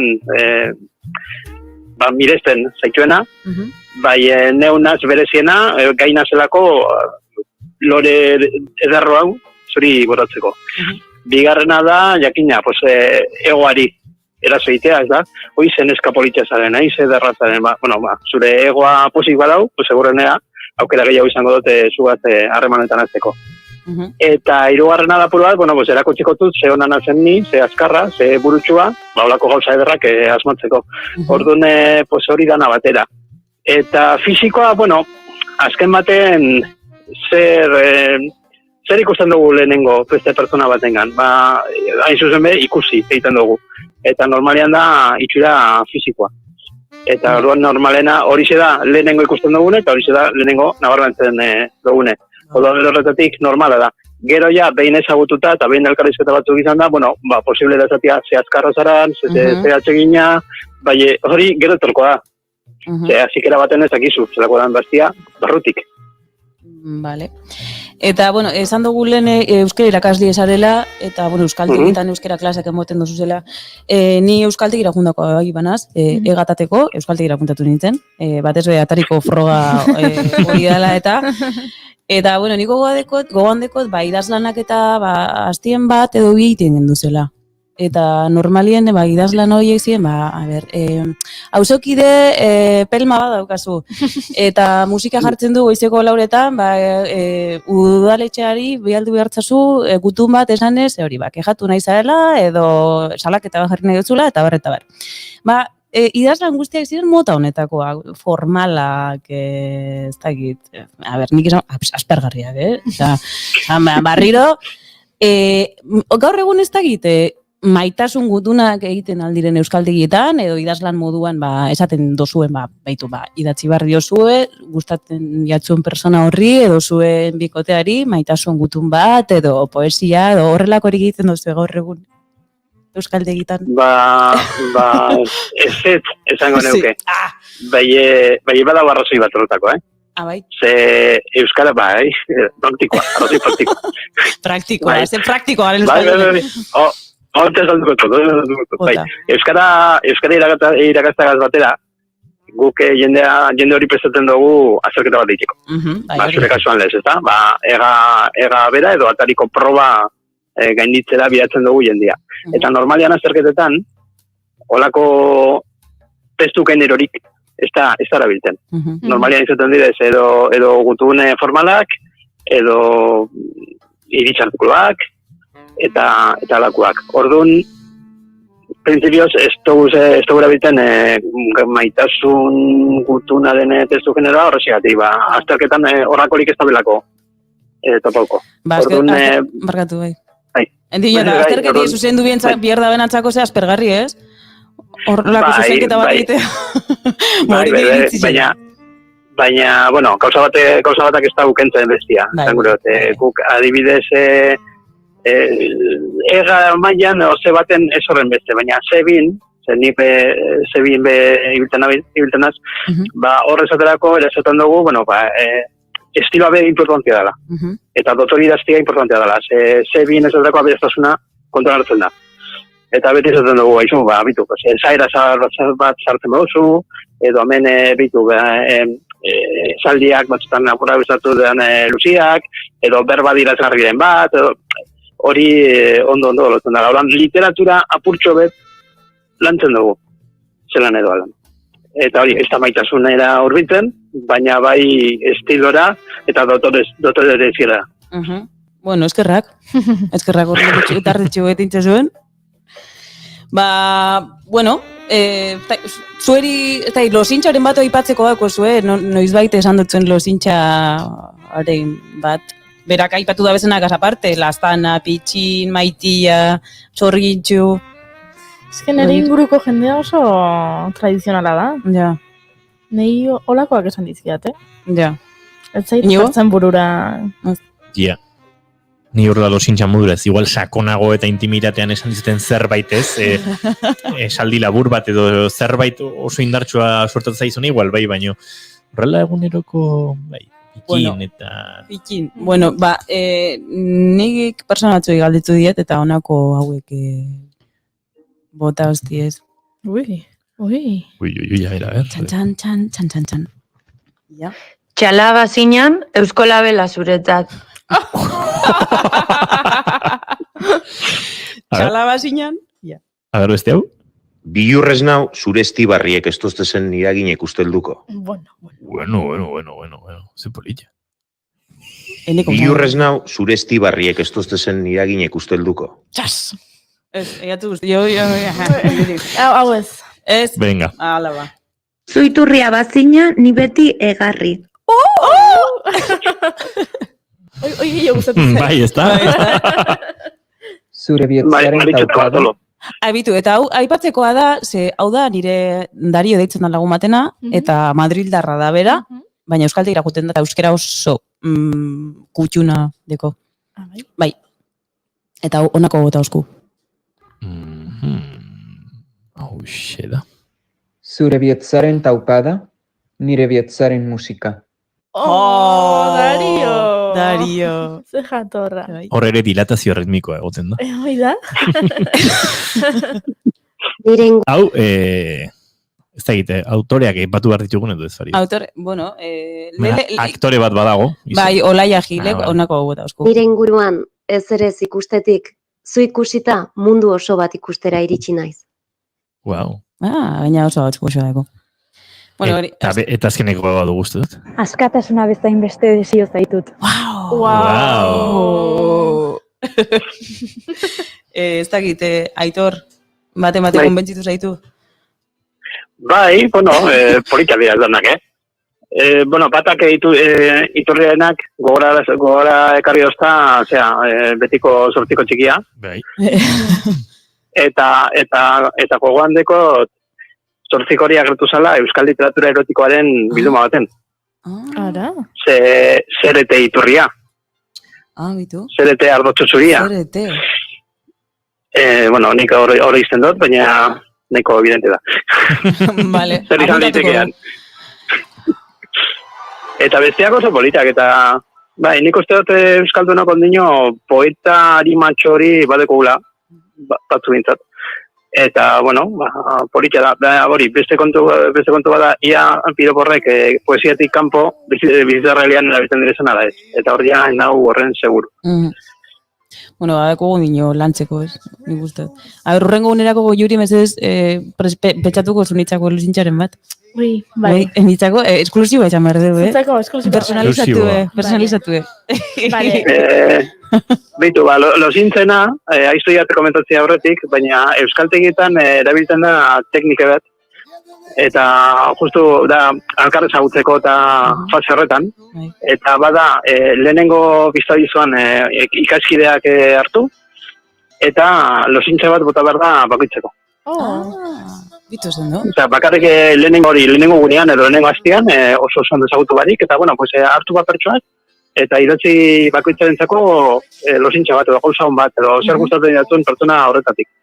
Eta gero horrek zera, batu, banatu bakoitzari, eta asmatu behar da, nok idatzi dagoen, eta zer gaitik. Orduan, bueno, teknika politxa, jendia ezagutzeko eta harremanetan hasteko. Eta norbere buru ezagutzeko, bai, ez? Baita, holan, bai, bakoitzak ikusten dau bere alde ona, besteen begitatik. Hori da. Guazen lozintza gehiago erabiltzera. Aitor, mil esker eskaini uzkuzun tarte politxonengatik, eta zeure denpori gaitxik, eta, bueno, jarraituko dugu lozintxetan. Bai. Lozintxatzen. Igual lozintxa lehiak antolatu behar dugu. Hori da, bai. Beitu, ideia polita. Eskerrik asko zaiguei, aukera hau emotearen, eta pena gazolotunaz, hasieran hasizari hori da, Primo de Rivera inguruan dalata, eta nik historia ikasi neban, eta guztira hartuko neban parte. Eta bai datxo horretat.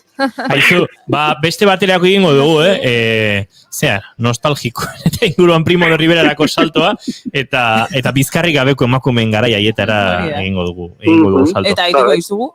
Hartuko dugu bigarren kafea zalantzarik gabe Aitor Fernández de Martikorenarekin. Mila esker, Aitor. Bai, zeuei. Eskerrik asko, Aitor. Jo. Bai. Gero arte, agur. Agur. That face off against each other out in the street. Down in Sugarland.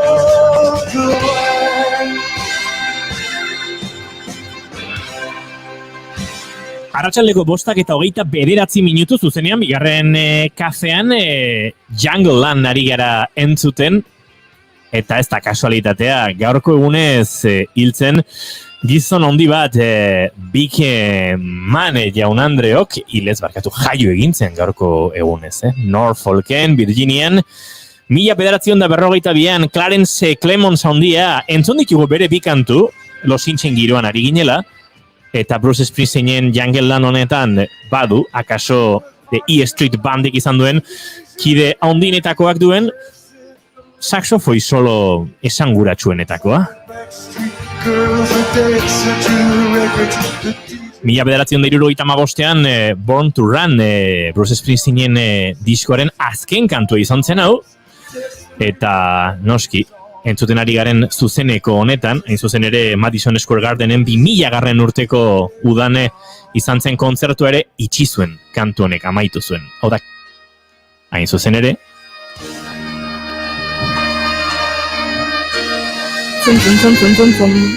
Clarence Clemonsen soloa.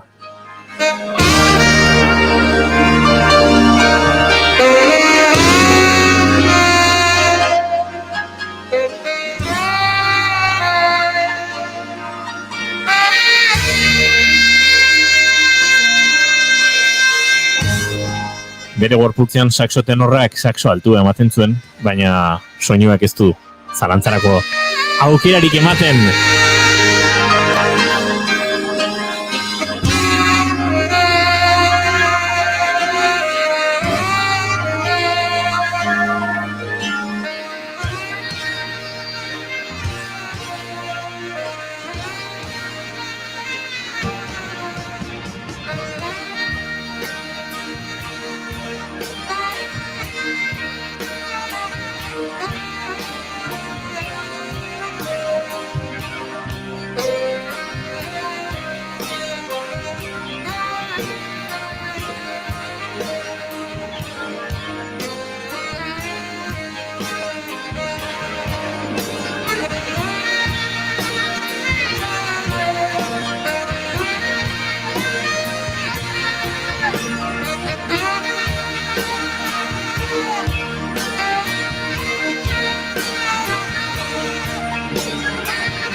Beneath the city, two hearts beat.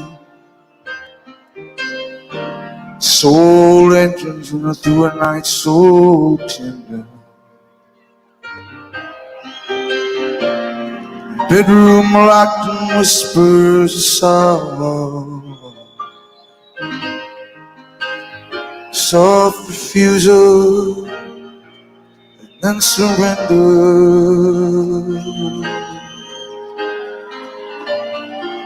Tunnels uptown, the rats on dream guns and down. Earshots echo down those hallways in the night. There's nobody watching when the ambulance pulls away. When the girl shuts out the bedroom light. But outside the street's on fire and a real death waltz between what's flesh and what's fantasy. And man, the poets down here don't write nothing at all. They just stand back and let it all be. In the quick of the night, they reach for their moment. They try to make an honest thing. But they wind up wounded, but not even dead. Tonight in jungle.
Bigarrenak ez direlako beti okerragoak, bigarren kafea.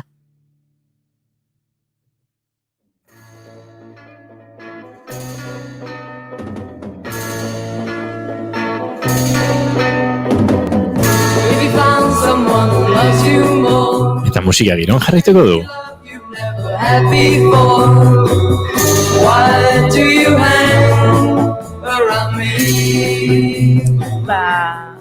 Aipatu dugu gaur, egunero The Beatlesen edo The Beatlesi buruzko efemerideren bat topatzen dugula. Gaur ere bazegoen. Gaurko egunez, 1973an Please Please Me eta Ask Me Why singleak kaleratu zituztela. Bihar beste bat egongo da eta atzo ziurrenek ere bazegoen. Baina urte horretan bazegoen beste talde bat Liverpoolen, antzeko musika egiten zuena, antzeko jarraitzaileak zituena, antzeko klubetan abesten zuena eta antzeko taldeekin jotzen zuena. Osagai horiekin ezagunak izan beharko lukete eta ere gaur egun ez ditugu ezagutzen. Talde hori The Liverbirds zan.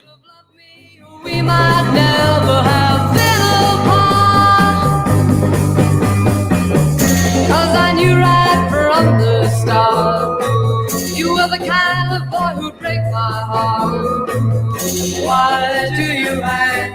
The Liverbirds emakumez osaturiko Britainia handiko lehen rock and roll taldea izan zen. Mary McGlory, Sylvia Sanders, Pamela Birch eta Valerie Gale gazteek osatzen zuten taldea. Hau da, Liverpooliriko 4 gaztetxoek.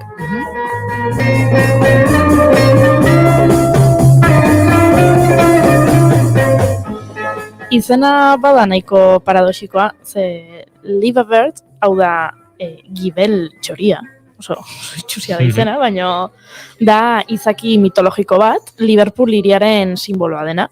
Normalean ubarroi gisa irudikatzen da, zeinork ez daki oso ondo ze forma zuen, baina garai batean garrantzi handia zuen txori bat zen. Garai batean garrantzi handia eta gaur egun ez da existitzen. The Liebebirds taldea bezala.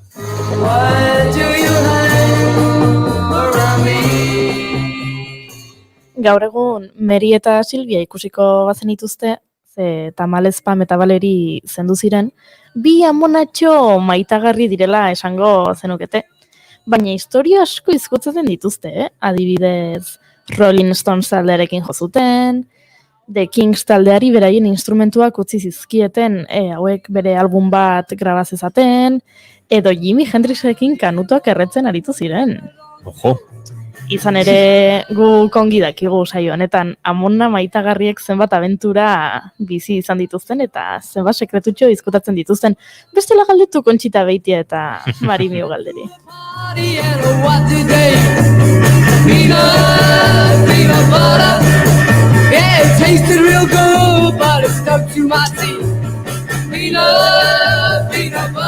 Baina atzera begira hasieratik hasi beharko dugu.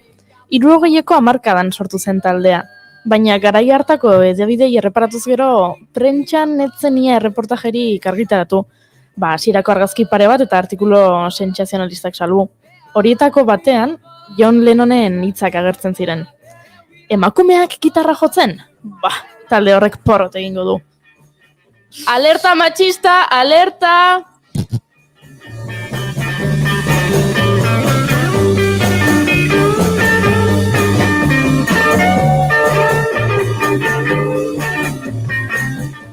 Ai, Jon, ze jatorra, haiekiko interesik ezan nabarmena izan zen. Horregatik, The Beatmakers, The Unsung Heroes of the Mercy Sound liburuaren egila den Anthony Hogenek esan duen bezala, The Liebebird taldearen ondare garrantzitsuena beirazko sabai famatuak haustea izan zen. All my friends tell me that they dig it the most. Peanut butter. Yeah, early in the morning when they spread on toast. Peanut butter.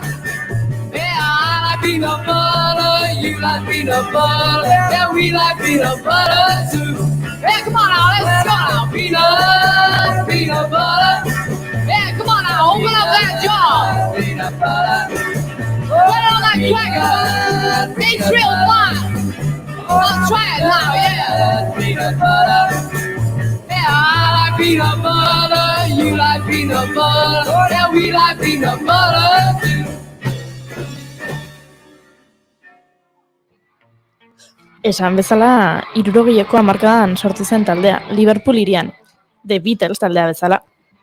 Dena Mary McGloryrekin hasi zen. Marinel eta tranbia gidari baten alaba zen Mari eta bere ametsa monja izatea zen. Baina egun batean amets hori apartu zion kontzertu bat ikusi zuen. The Cavern Club famatura joan zen bere lehengusu Rita eta Veronikarekin, eta han The Beatles taldea ikusi zuen.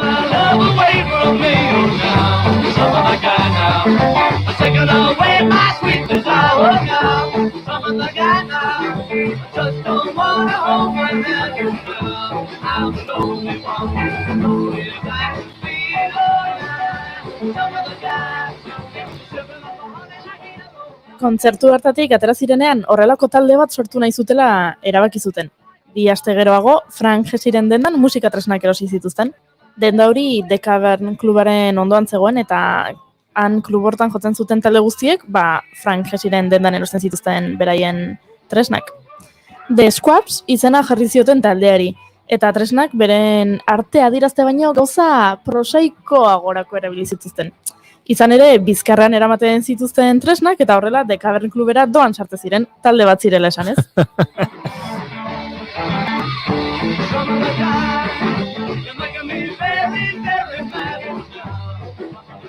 Ze tresnak bai, baino ez egiten jotzen.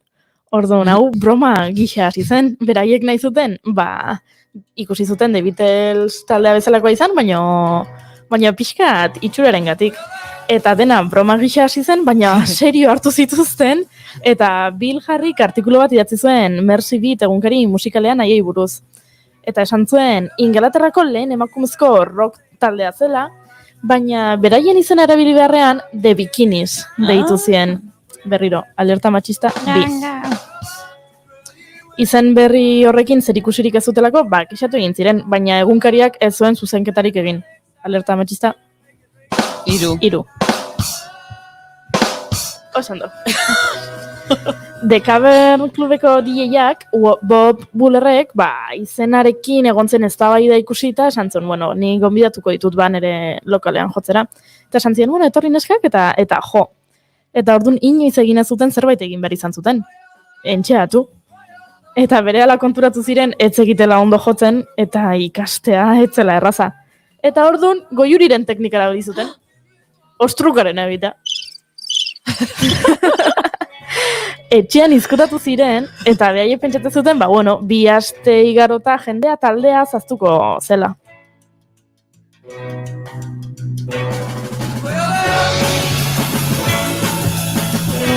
Ze jefak. Krak batzuk,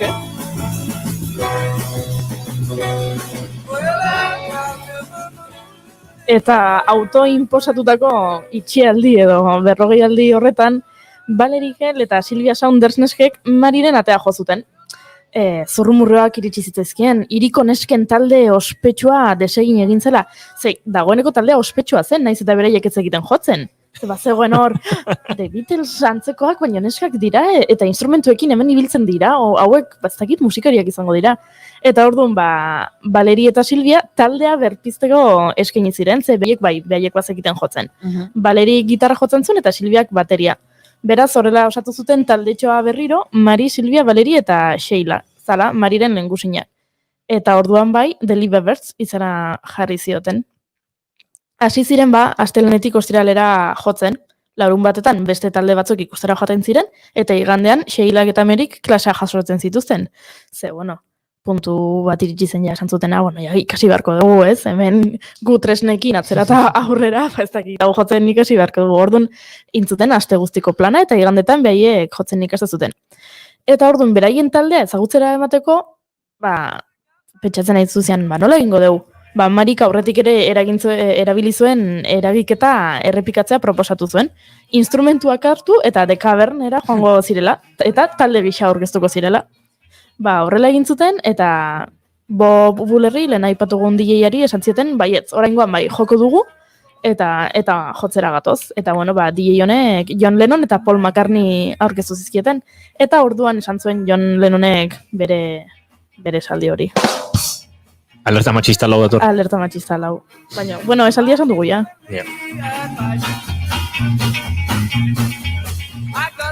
Segituan hasi ziren eskaintzak jasotzen. Telebistatik deitzen zieten, ikusmia sortzen zuen. Emakumeak musika egiten, gizonezkoak izango balira bezala, horrela aurkezten zituzten. Alerta machista lau. Juhu! Ikusten nahiz 5 eta 6 badutela, zazzi!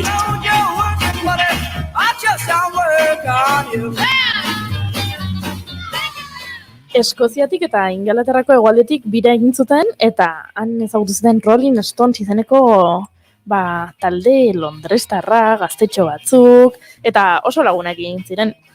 Baina bira horietako batean, leku guztietan iruzur egin zietela ohartu ziren. Azken finean 17 urteko neskatxa batzuk besterik ez ziren. Eta segituan konturatu ziren gizonezko taldei askoz gehiago ordaintzen zietela. Alerta? Machista? Bost!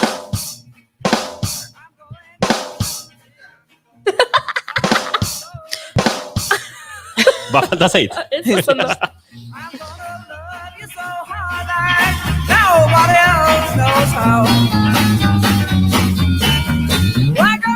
Momentu hartan, Rikak talde utzi zuen eta Pam sartu zen. Eta Pam taldean zela, iruzurrazo hartuta, eskaintza guztiak sakonago aztertzen hasi ziren. Eta bapatean, Hamburgoko Star Kluben jotzeko deialdia jasotzen dute. Klub hori dagoeneko guretzako ere ezaguna da, ze The Beatles taldea jo zuen, hainbat urtetan. Han jotzeko ordea baimen berezia behartzuten, eta hainbat burua uste izan zituzten, argazkilari batek berriro iruzurra egin zien, eta aldizkari batek beraiek baimendu gabeko argazkiak argitaratu zituen titular honekin. Ojo, cuidado. Zuen alabak ez daitezela horrelakoak izan. Alerta machista 6.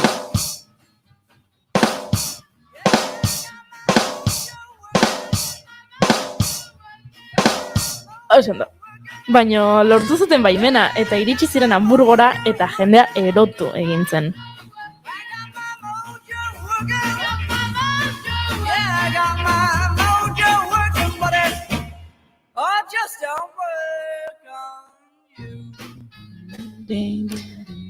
Egun batzuk igarota Berlinera joan ziren Chuck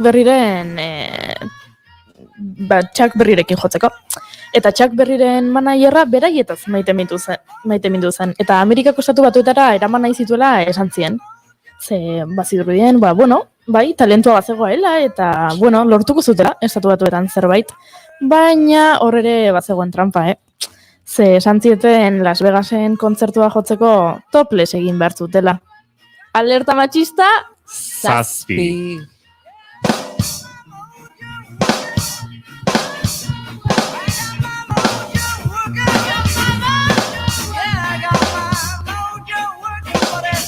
Beraz, ez ziren joan eta Hamburgon geratu ziren.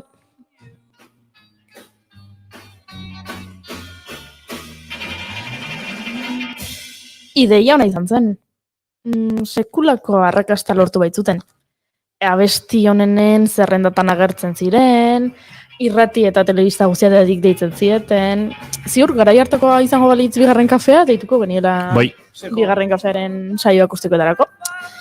Eta bordun hasi ziren, Suitzatik, Danimarkatik, Holandatik, Finlandiatik, bira eskaintzen. Holandan topatu ziren Jimi Hendrixekin eta hor behaien porroen historiotxa. Eta orduan, Europa... Gaztea zen Jimi Hendrix orduan. Jimi Hendrix beti gaztea.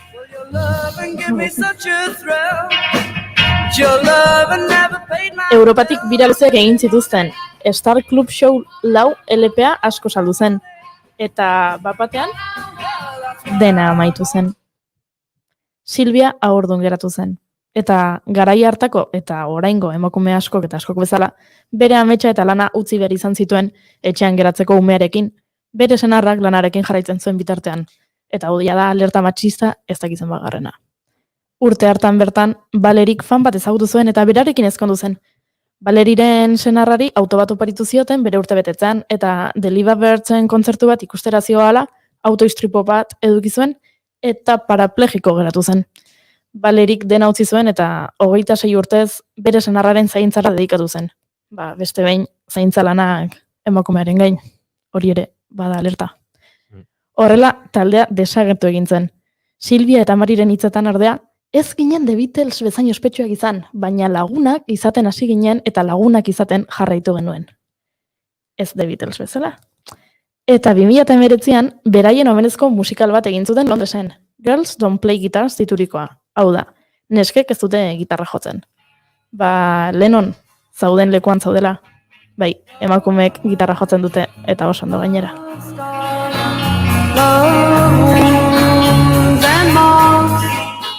Ze ederra bere gogorrean ere The Liva Birds taldearen historia hau, Oiuri Ezeizarandiaren eskutik. Haien kantonekin itxiko dugu. Love Hearts. Love is like a cloud, holds a lot of rain. Love hurts. I'm young, I know, but even so, I know a thing or two. I've learned from you. I've really learned a lot. Really learned a lot. Love is like a stove, burns you when you're hot. Love hurts. Some fools rave on happiness, blissfulness, togetherness. Some fools fool themselves, I guess. They're not fooling me. I know it isn't true, no it isn't true. Love is just a lie, it's made to make you blue. Love hurts.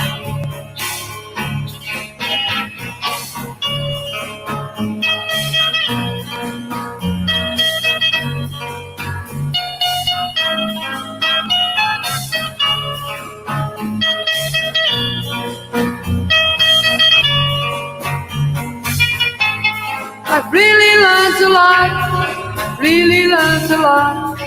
Love is like a stone, burns you in your heart. Love her. Some fools rave on happiness, blissfulness, togetherness. Some fools fool themselves, I guess, but they're not. Eta konturatzerako guri ere agurtzeko ordua iristen ari zaigu eta agurtu egin beharko dugu gaurko bigarren kafea. Esan dugu gaur urtarriak 11 zituela, hasi dugu, aste oso horietakoa, berriz ere martxa hartuta, elurrak eta konfinamendu berriek eta historia zahar berriek eskuratu dute gure normaltasuna, baina bigarren kafeak gaur 127 ditu, eta esan da bezala gurtzi. Ze azkar. Azkar pasa zaigu. Bai? Baina asteare azkar pasako zaigu Fariba Seijan hori arte berriro gurekin izateko. Fariba datorren astelehen arte. Datorren astelehen arte. Izan ondo eta batez ere izan txintxo, Goiurren oparitz ekarri behar dut, egorra astin dut. Eta ja pentsatu dut nire losintxa. Baino urrengo astelenerako. Goiuri ez izarandia bihar barkatu 120 hain betxatzen 27 urte eta 127 programa, baina ez dute justu bat egin. Bihar 27 urte eta 2 egun izango dituzula. Bihar arte inigo intzazulo, mesedez. Bai, aio! Eta zoi entzule bihar, arratsaleko 4etan izango gara zuekin zuzenean, 128 bigarren kafean hemen naiz irratiaren sintonian. Bihar arte, aio!